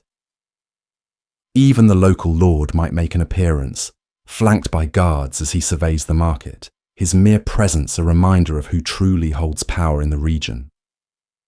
Religious figures also frequent the marketplace, using the crowds as an opportunity to spread their messages or collect alms. A monk in a brown habit chants prayers, holding out a wooden bowl to collect coins for the local abbey. A nun hands out small wooden crosses, urging passers-by to remember the teachings of Christ and to repent for their sins. Nearby, a friar preaches against the sins of greed and gluttony, his voice rising above the clamour of the crowd. Beyond commerce and entertainment, the market is also a place of justice, or at least the medieval version of it. The stocks stand in a prominent place, a grim reminder of the consequences of theft, lying, or unpaid debts. Those accused of petty crimes are locked in the wooden contraption, their heads and hands secured in holes, leaving them vulnerable to the jeers and rotten vegetables hurled by passers-by. Public punishments are a spectacle, a grim form of entertainment that serves as a warning to others. Despite the risks, the market is a lifeline for many, offering a chance to buy and sell goods that are otherwise unavailable in isolated villages or manorial estates. Travelers from distant regions bring rare spices, silk from the east, and curiosities that captivate the imagination. A trader from the coast displays seashells and dried fish, regaling the crowd with tales of monstrous sea creatures and far-off lands. A peddler from the northern forests sells carved wooden figurines, each one depicting mythical beasts or saints. As the day wears on and the sun sinks lower in the sky, the marketplace begins to wind down. Vendors pack away their remaining goods, extinguishing lanterns and closing up stalls. The scent of smoke and roasted meat lingers in the air, mingling with the cooler evening breeze. A few stragglers linger, haggling over the last scraps of bread or the final bunches of herbs. By nightfall, the marketplace is nearly deserted, the lively bustle replaced by a haunting stillness. A stray dog sniffs through discarded scraps, and the distant howl of a wolf echoes from the nearby woods. The flickering light of a single torch illuminates the face of a beggar huddled in the shadows, a thin blanket wrapped tightly around his shoulders. For the townspeople, the marketplace will open again at dawn, a place where fortunes can be made or lost, where news is shared, and where life's dramas play out in full view of the public. And for the time traveller, it is a window into the heartbeat of medieval society, a chaotic, vibrant, and often unforgiving world where survival depends on one's wits, skill, and a keen eye for opportunity. Medieval medicine is a curious blend of superstition, religious belief, and rudimentary scientific understanding, a world where barbers double as surgeons, and the alignment of the stars is as important as the contents of a herbal remedy. In an age before germ theory, antibiotics, or even basic hygiene practices, the treatment of illness and injury is a precarious endeavour, one where the cure is often as dangerous as the disease itself. The first thing to understand about medieval medicine is that it is deeply intertwined with religion. The Church plays a dominant role in every aspect of life, including healing. Monasteries serve as the primary centres of medical knowledge, housing libraries filled with ancient texts copied by monks. These texts, often translations of Greek, Roman, and Arabic works, provide the basis for medical education, and much of it is rooted in the teachings of Hippocrates and Galen. Physicians, the most educated of the medical practitioners, are typically university-trained and well-versed in the theories of humoral balance. According to the humoral theory, the body is composed of 4 humours: blood, phlegm, yellow bile, and black bile. Illness is believed to be the result of an imbalance among these humours, and treatment is focused on restoring harmony. Thus, a person with a fever, an excess of blood, may be bled using leeches or cupping to reduce the surplus. Someone suffering from lethargy, an excess of phlegm, might be given a spicy concoction to dry out their system. But for the common folk, access to a learned physician is rare. Most people turn to the village healer or herbalist, whose knowledge is based on folklore, trial and error, and the wisdom passed down through generations. These healers collect herbs and plants from the surrounding forests, mixing poultices, salves, and potions to treat everything from toothaches to childbirth pains. Chamomile is brewed to soothe upset stomachs, while lavender is used to calm the mind and promote sleep. Garlic, with its pungent scent, is believed to ward off infection and even repel evil spirits. Yet not all treatments are so benign. Medieval surgery is a brutal, often desperate affair, typically carried out by barber surgeons who lack formal medical training. These men, identifiable by the iconic red and white barber pole representing blood and bandages, perform tooth extractions, amputations, and wound cleaning using crude tools and minimal sanitation. Without anesthetics, patients are often given strong doses of alcohol to dull the pain, or, in severe cases, knocked unconscious with a blow to the head. Surgical instruments are rudimentary but terrifying. Bone saws, scalpels, hot irons for cauterization, and bloodletting knives. Infection is almost inevitable, and the aftermath of a surgical procedure can be more deadly than the initial injury. The practice of trepanation, or drilling a hole in the skull to release evil spirits or relieve pressure, is one of the most extreme examples of medieval surgical intervention, and it is performed with a chilling lack of precision. Hospitals, as we understand them today, are virtually non-existent. Instead, the sick are often treated at home or in monastic infirmaries. These institutions are run by monks and nuns who care for the ill as an act of Christian charity. While they lack formal medical training, they offer food, shelter, and basic care, believing that the healing of the soul is as important as the healing of the body. Prayers, blessings, and the laying on of hands are considered vital components of treatment, and the suffering of the sick is seen as a form of spiritual purification. Astrology also plays a significant role in medieval medicine. Physicians consult star charts to determine the best time for treatments, believing that the movements of the planets and stars can influence the balance of humours. For instance, a physician may delay a bloodletting procedure if Mars is in the wrong position, fearing that it could exacerbate the patient's condition. This celestial influence extends to the diagnosis as well. Certain ailments are associated with specific planets or zodiac signs, and a patient's horoscope is often consulted before determining a course of action. One of the most feared diseases of the medieval period is the plague, a relentless killer that strikes without warning and spreads like wildfire through crowded cities and filthy villages. When the Black Death sweeps across Europe in the 14th century, it decimates entire populations, leaving death and despair in its wake. With no understanding of bacteria or viruses, people attribute the plague to divine wrath, bad air, miasma, or the malevolent influence of witches and demons. To combat the plague, physicians don elaborate, bird-like masks filled with fragrant herbs and flowers, believing that the sweet scent will protect them from the poisoned air. Houses are marked with crosses to indicate that the plague has claimed lives within, and those who can afford to do so flee to the countryside in hopes of escaping the pestilence.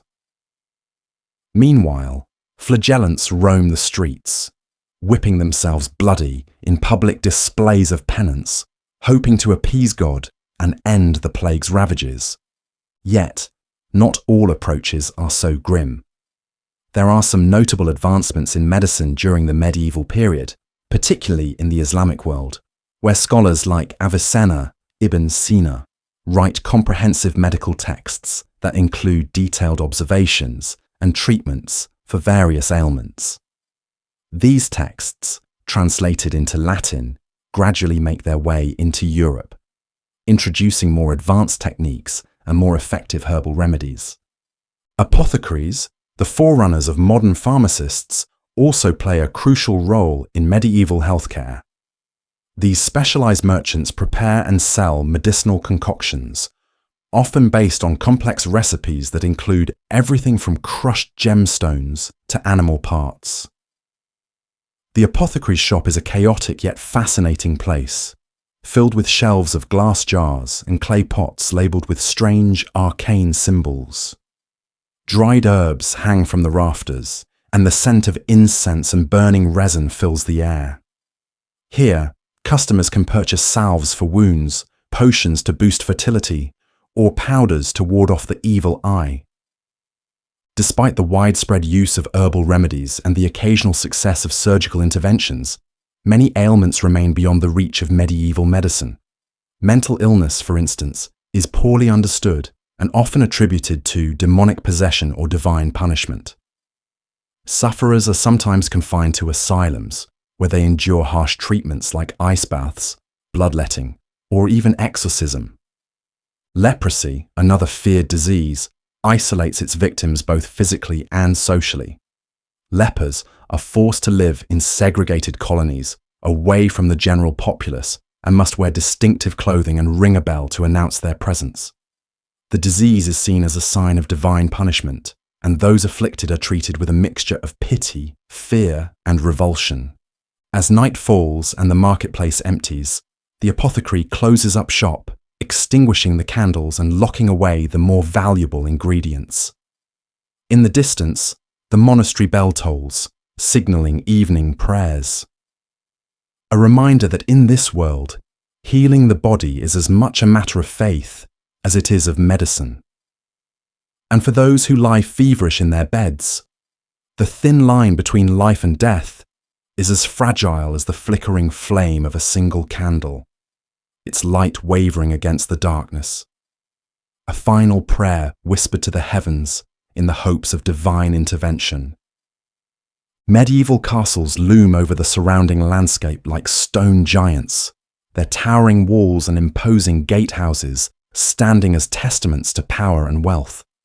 Constructed to withstand both time and enemy sieges, these fortresses are marvels of medieval engineering, each stone placed with precision and purpose. Yet life inside these seemingly impregnable walls is far from the romanticized vision of grand feasts and gallant knights.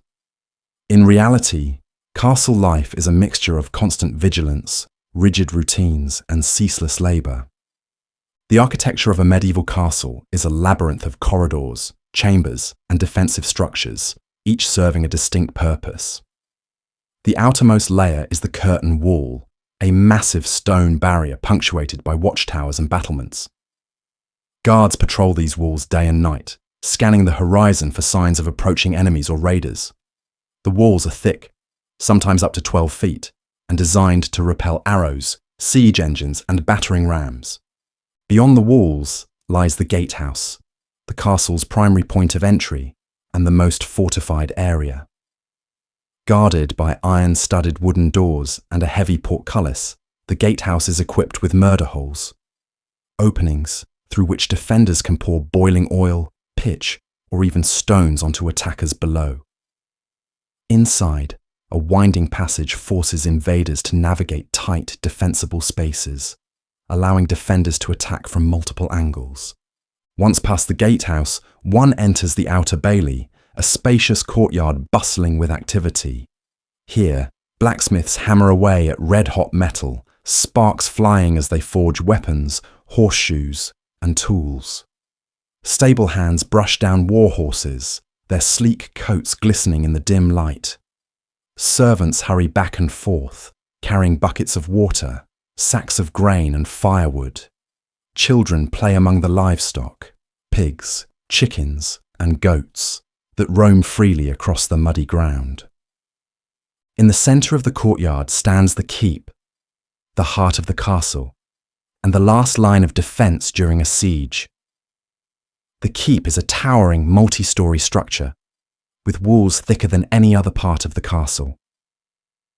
Inside, the Great Hall serves as the social centre of the castle, a cavernous space illuminated by flickering torches and dominated by a massive wooden table.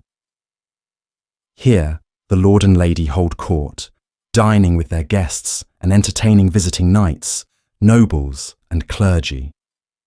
The Great Hall is both a dining area and a courtroom, where disputes are settled and justice is dispensed. Tapestries hang from the stone walls, depicting scenes of hunting, battles, and religious iconography. Rushes and herbs are strewn across the floor to mask the stench of spilled ale, rotting food, and unwashed bodies. The air is thick with the scent of roasting meat, mingling with the earthy aroma of burning wood. Above the great hall, the Lord's solar is a more private, intimate space.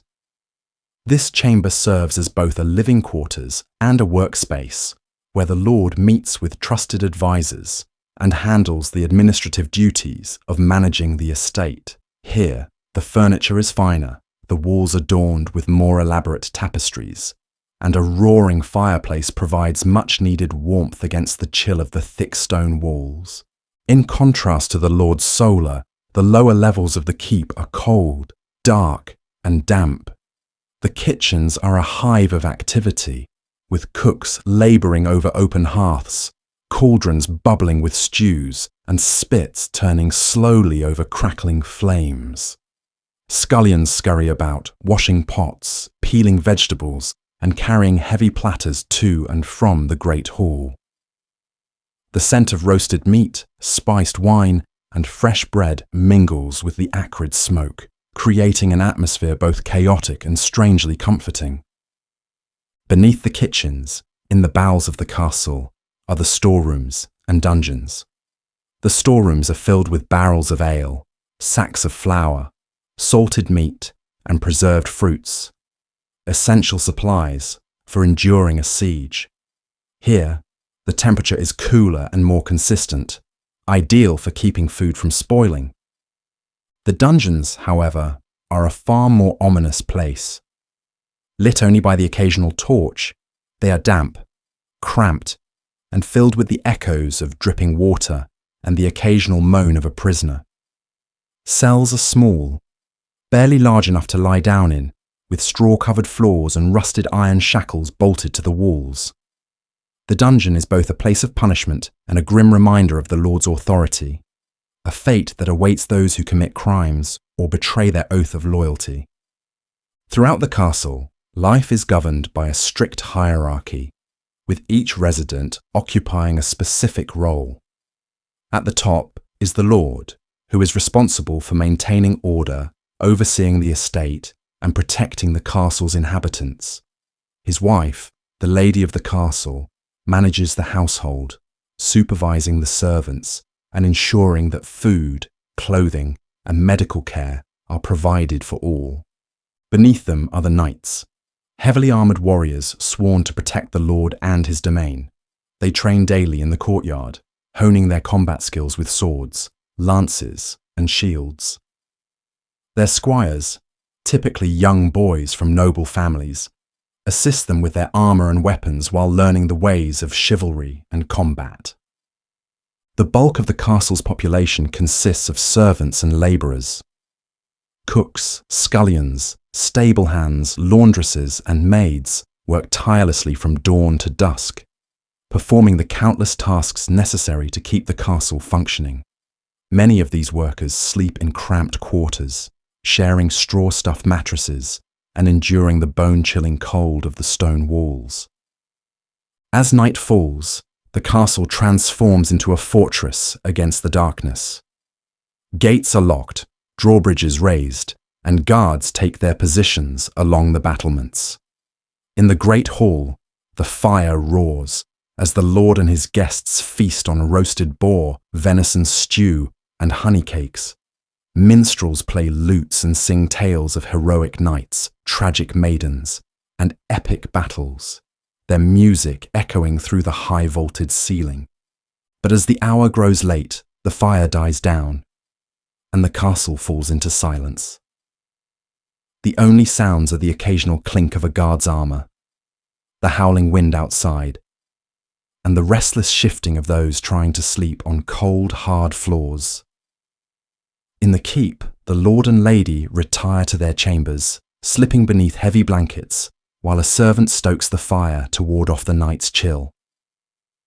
Above them, in the tower, the watchman keeps a vigilant eye on the landscape, scanning for any signs of approaching danger, a line of torches on the horizon, the distant clang of weapons, or the sound of hoofbeats echoing in the stillness. Castle life is a paradox, both grand and grim.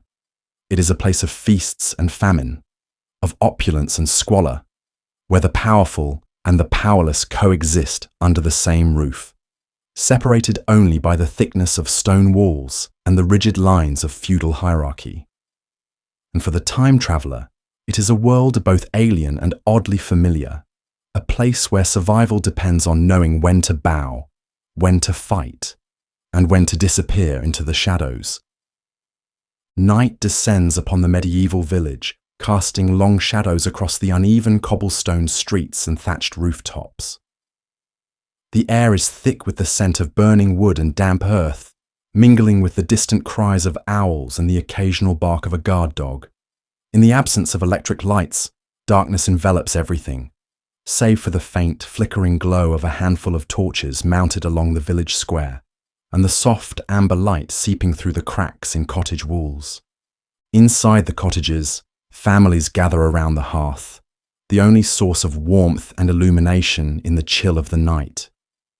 The hearth is the heart of the home, a stone or clay structure where the fire is kept burning throughout the evening. A pot of thick, bubbling stew hangs from a metal hook, its aroma filling the cramped space. The stew is made from whatever ingredients the family has managed to gather that day: turnips, beans, and a few scraps of meat, seasoned with wild herbs collected from the nearby woods. Seated around the fire are the parents and children, their faces bathed in the orange glow as they huddle together for warmth. The father sharpens a knife against a whetstone, the rhythmic scraping a familiar sound in the otherwise silent night. The mother mends a torn tunic, her needle and thread glinting in the firelight.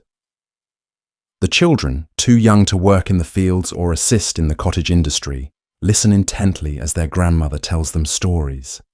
Ancient tales of knights and dragons, of kings and queens, of the fairies that are said to dance in the forest under the full moon. Outside, the village is eerily still. Most of the villagers have retired for the night, their doors bolted and windows shuttered against the chill and whatever else might be lurking in the dark. The streets, which were lively and bustling with activity during the day, are now empty, save for the occasional patrolling guard carrying a torch, the flames sputtering in the wind. His eyes dart from side to side, scanning for signs of trouble. Thieves, drunks, or, worse yet, wolves prowling the outskirts of the village. Beyond the village square, the manor house stands in relative splendor, its silhouette dark against the starry sky. Inside, the lord and his family dine on finer fare: roast duck, fresh bread, and wine imported from distant lands. The hall is brightly lit by candles and a roaring fire, a stark contrast to the dim, smoky cottages of the peasants. After dinner, the lord retires to his solar, where he pores over scrolls and parchment by candlelight, calculating rents, organizing supplies, and considering how best to defend his estate against potential threats. Meanwhile, the castle keep is a fortress of activity, even in the dead of night. Guards patrol the battlements, their breaths misting in the cold air as they peer out over the landscape. Below, in the kitchens, the scullions scrub pots and pans, their hands raw and red from the icy water. In the stables, a stable hand whispers soothing words to a restless horse, its ears twitching as if sensing a storm approaching. In the village tavern, the atmosphere is boisterous, a pocket of raucous life in the otherwise quiet night. The innkeeper serves mugs of ale to tired labourers, farmers, and a few travelling merchants who have taken shelter for the night. The tavern is lit by smoky tallow candles and a central hearth that crackles and pops, sending occasional sparks into the air. A minstrel strums a lute in the corner, his fingers dancing across the strings as he sings a bawdy ballad about a knight who lost his trousers in a duel. The crowd laughs, sloshing ale over the rough wooden tables as they clap and cheer. But not everyone in the village is at the tavern or sleeping peacefully in their beds. In the healer's cottage at the edge of the village, a young woman lies moaning on a straw-stuffed mattress. Her forehead is slick with sweat, her breathing ragged. The healer, an elderly woman with a face as craggy as old stone, leans over the girl, pressing a cool cloth to her brow. She mutters a prayer under her breath, a mixture of Christian invocation and old pagan words, as she grinds herbs with a mortar and pestle. The pungent scent of chamomile and yarrow fills the room. Outside, the girl's mother paces nervously, wringing her hands and glancing up at the night sky as if searching for a sign, a star that might promise a miracle. Beyond the village, the fields stretch out in a dark, undulating sea, the crops rustling in the wind like ghostly whispers. In the distance, the forest looms, its branches swaying like skeletal fingers against the starlit sky. Few dare venture into the woods at night, for it is said that spirits roam there, restless souls of those who died violent or unjust deaths. Hunters and woodcutters tell tales of strange lights hovering between the trees, of eerie wails that echo through the night, of shadowy figures glimpsed just beyond the reach of the torchlight. In the church, the priest kneels before the altar, his hands clasped in fervent prayer.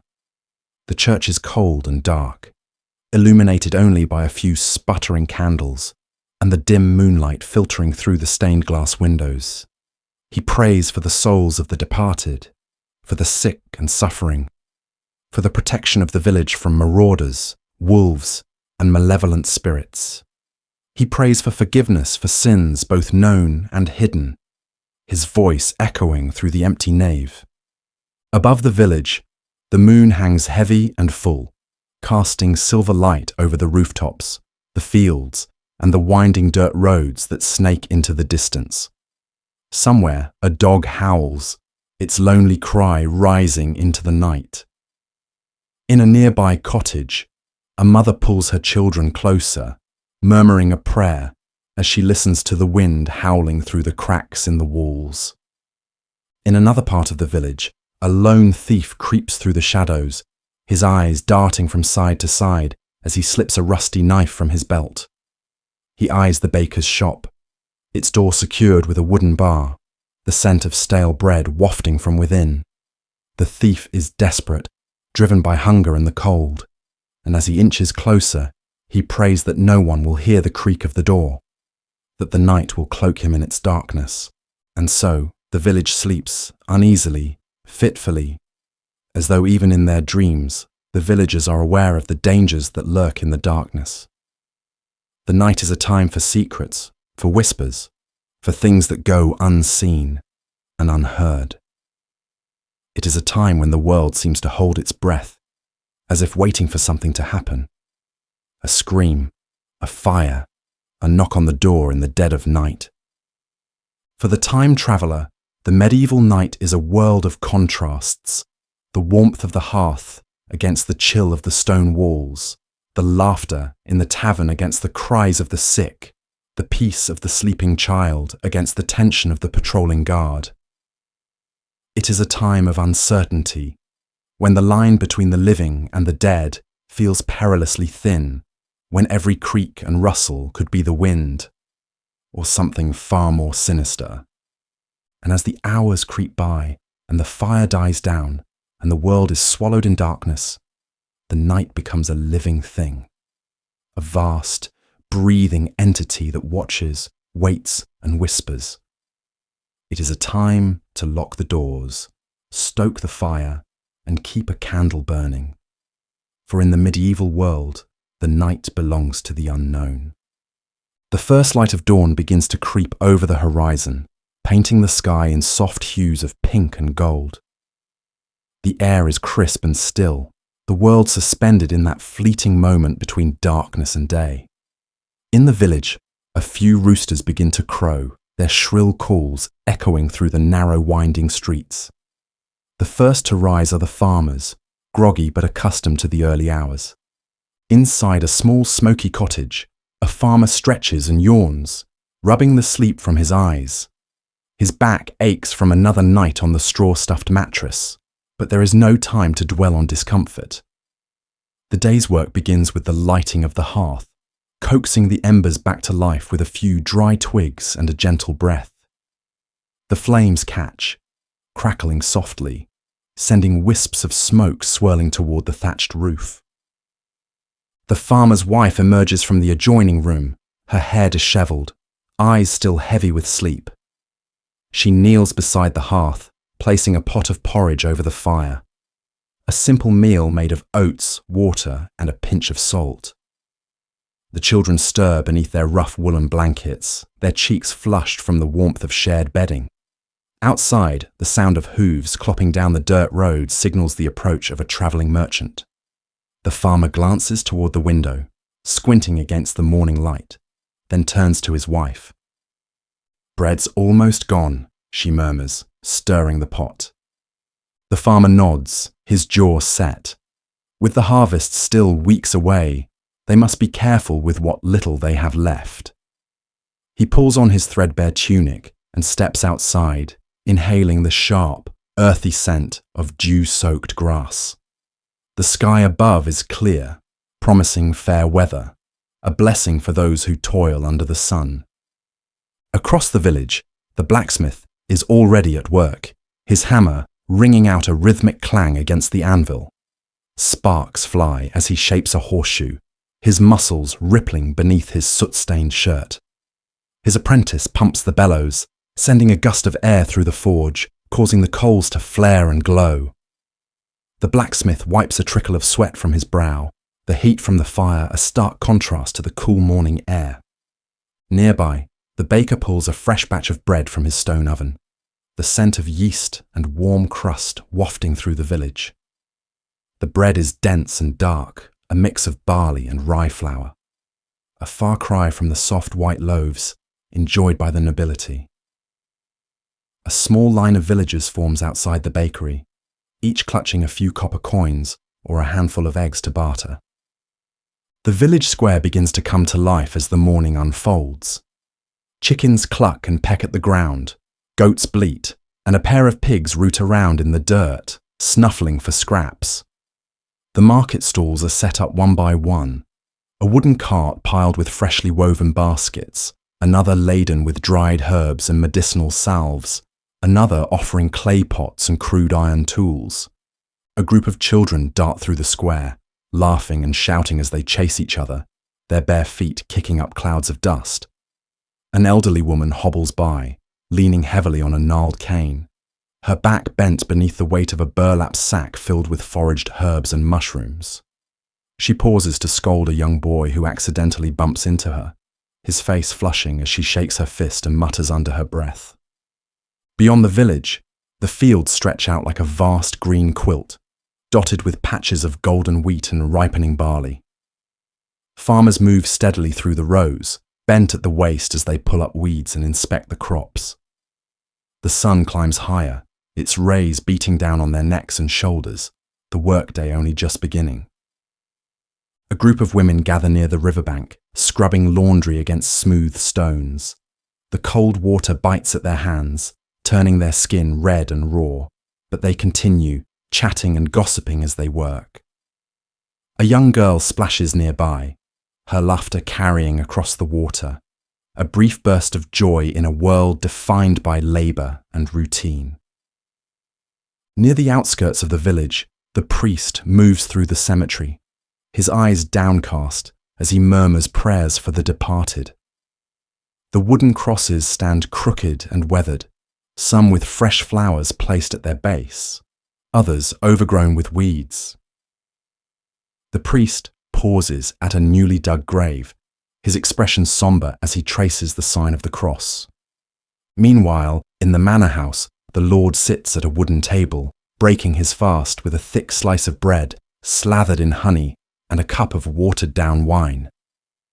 His steward stands by, reading off a list of duties for the day, settling a land dispute between two farmers, inspecting the newly constructed fence along the eastern boundary, and overseeing the collection of rents.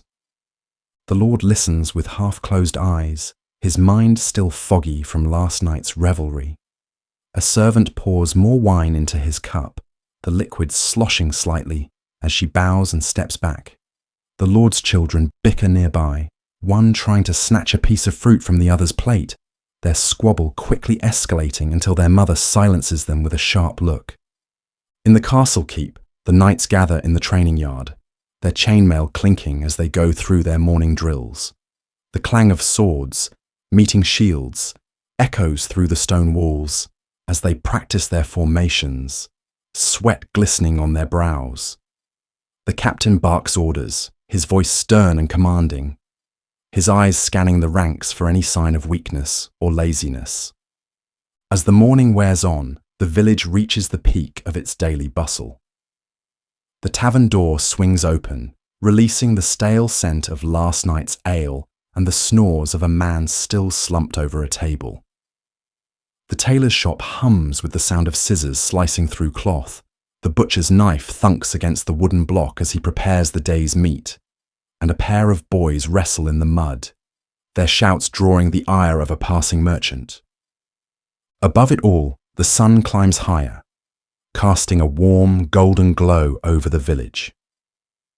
Dust motes dance in the light that filters through open shutters, and the faint hum of insects fills the air. The villagers work steadily, their hands and feet moving in well-practiced rhythms. Each action a part of the endless cycle of labour that defines their days. And yet, amidst the routine, there are brief moments of respite. A farmer pauses to wipe the sweat from his brow and gaze up at the sky, marvelling at a flock of birds wheeling overhead.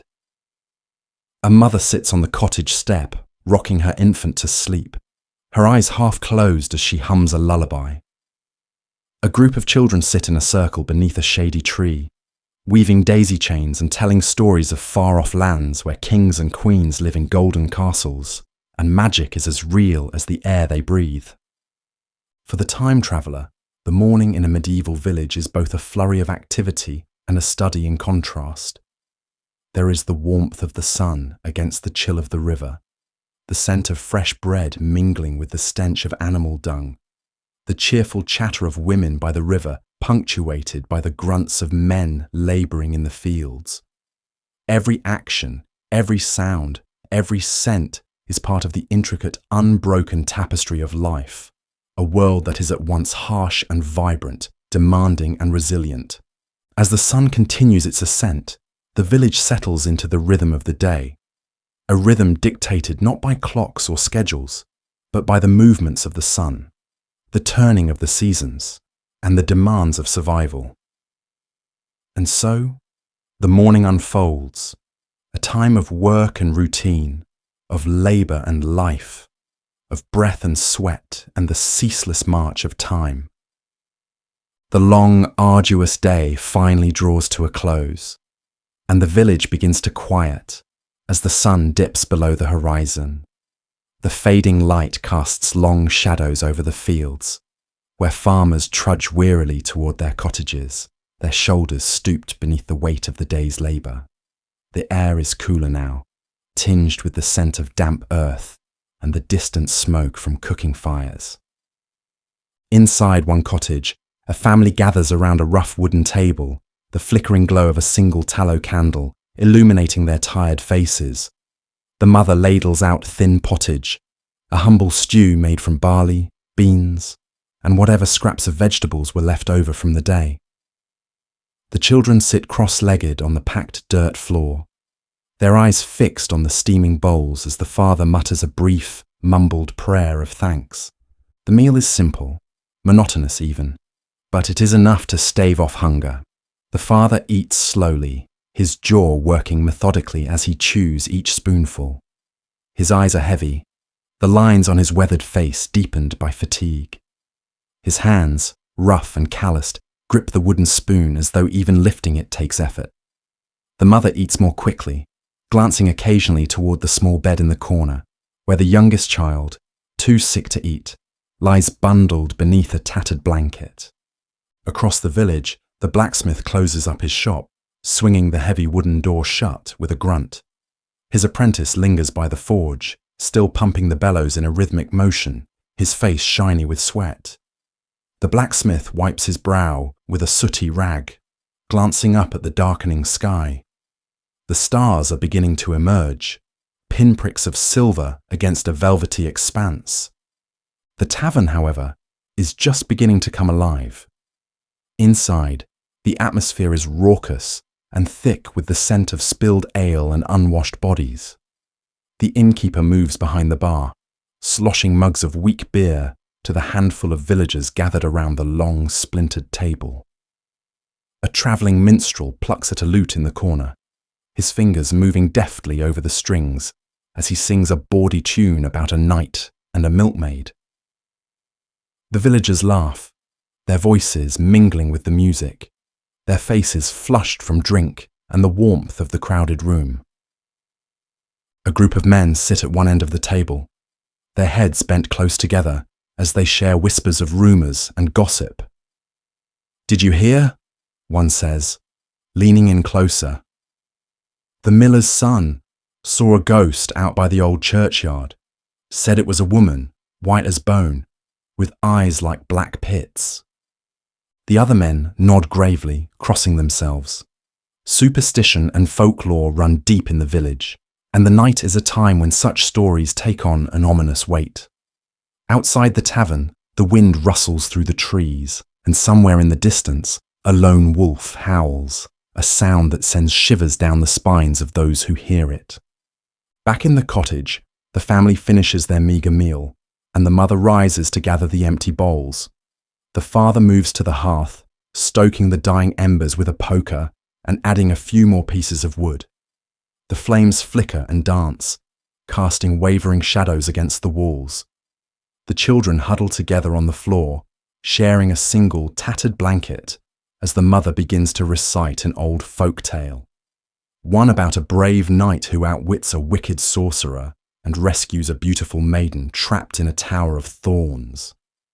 Her voice is soft and melodic, a gentle lullaby that lulls the children towards sleep. The father listens, his eyes fixed on the fire, the orange light reflecting in his tired gaze. Outside, the wind picks up, howling through the gaps in the wooden walls, causing the candle's flame to dance and sputter. In the manor house, the scene is far different.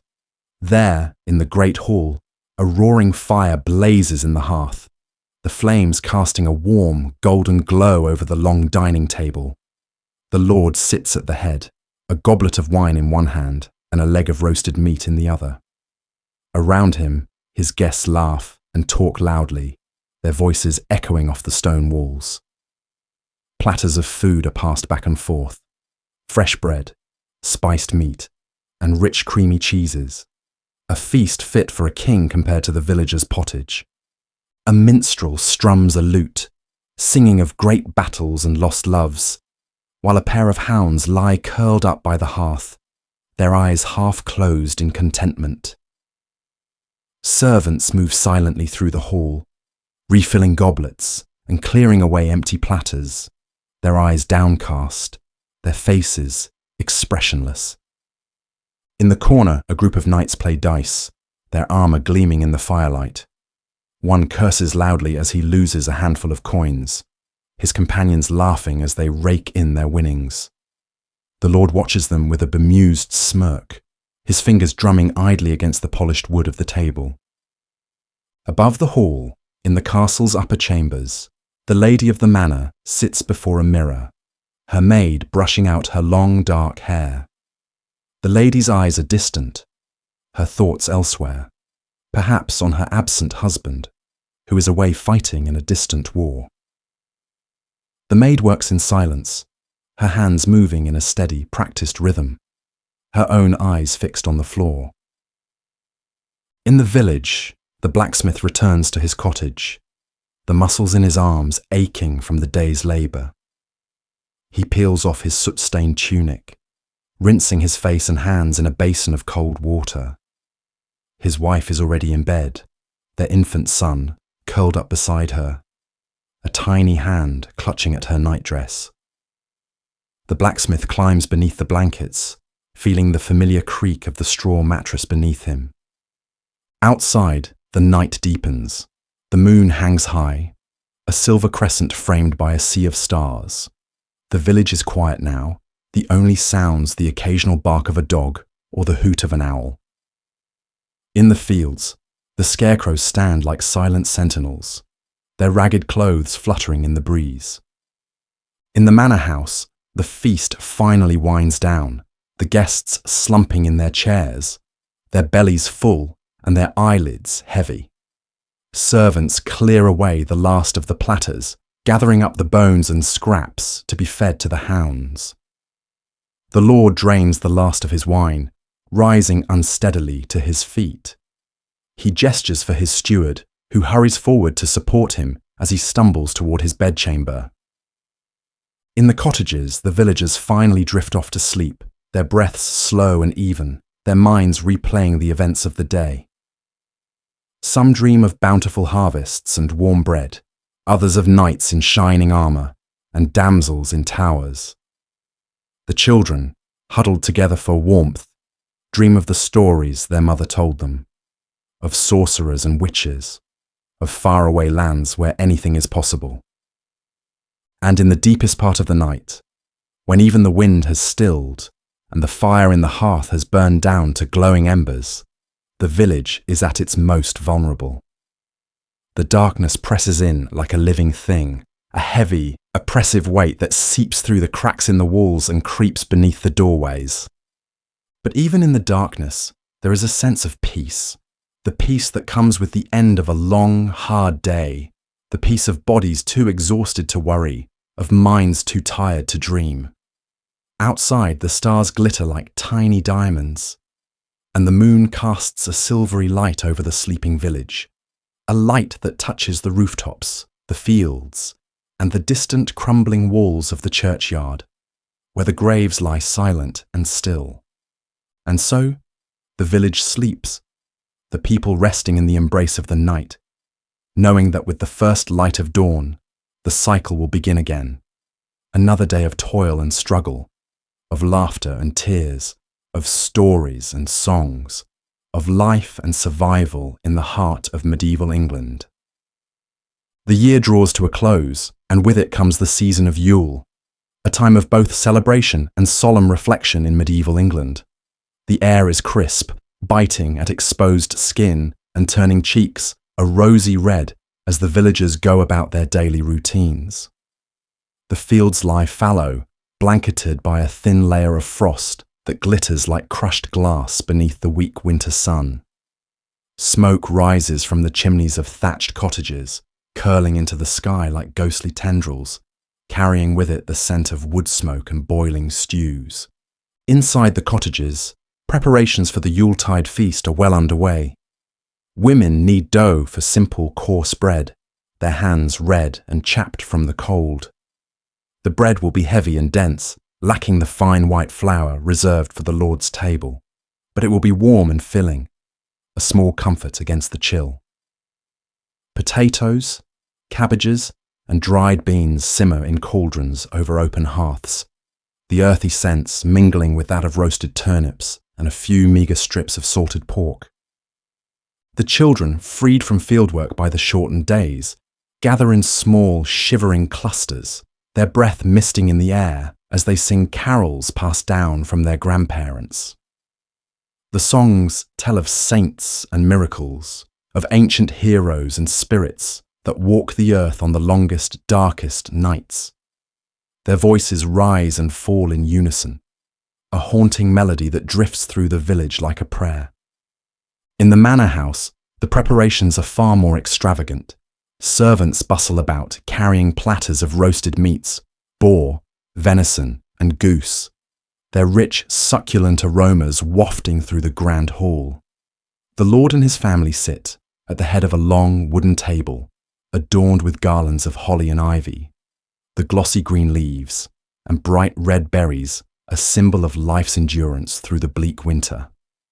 The fire roars in the hearth, casting flickering shadows against the stone walls, where tapestries depict scenes of knights slaying dragons and saints performing miracles. Musicians play lively tunes on lutes and fiddles, their melodies urging the assembled guests to forget the hardships of the year and revel in the abundance of the present moment. At the far end of the table, a group of knights clink their goblets together, their laughter echoing through the hall. A squire, barely more than a boy, hovers nearby, pouring wine with trembling hands as he listens to their tales of battle and bravado. The lord, flushed from drink, raises a goblet to toast the coming year, his eyes gleaming with a mixture of ambition and weariness.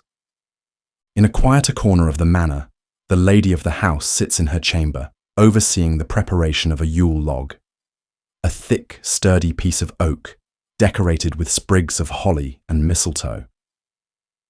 The log will be burned throughout the night, its flames representing the hope of the returning sun and the renewal of life in the coming spring. But while the nobility feast and celebrate in warmth and comfort, the villagers must make do with far less. In one cottage, a mother wraps her children in woolen blankets, their bodies pressed close together for warmth. The fire in the hearth has burned down to embers, and the last scraps of wood have already been fed to the flames.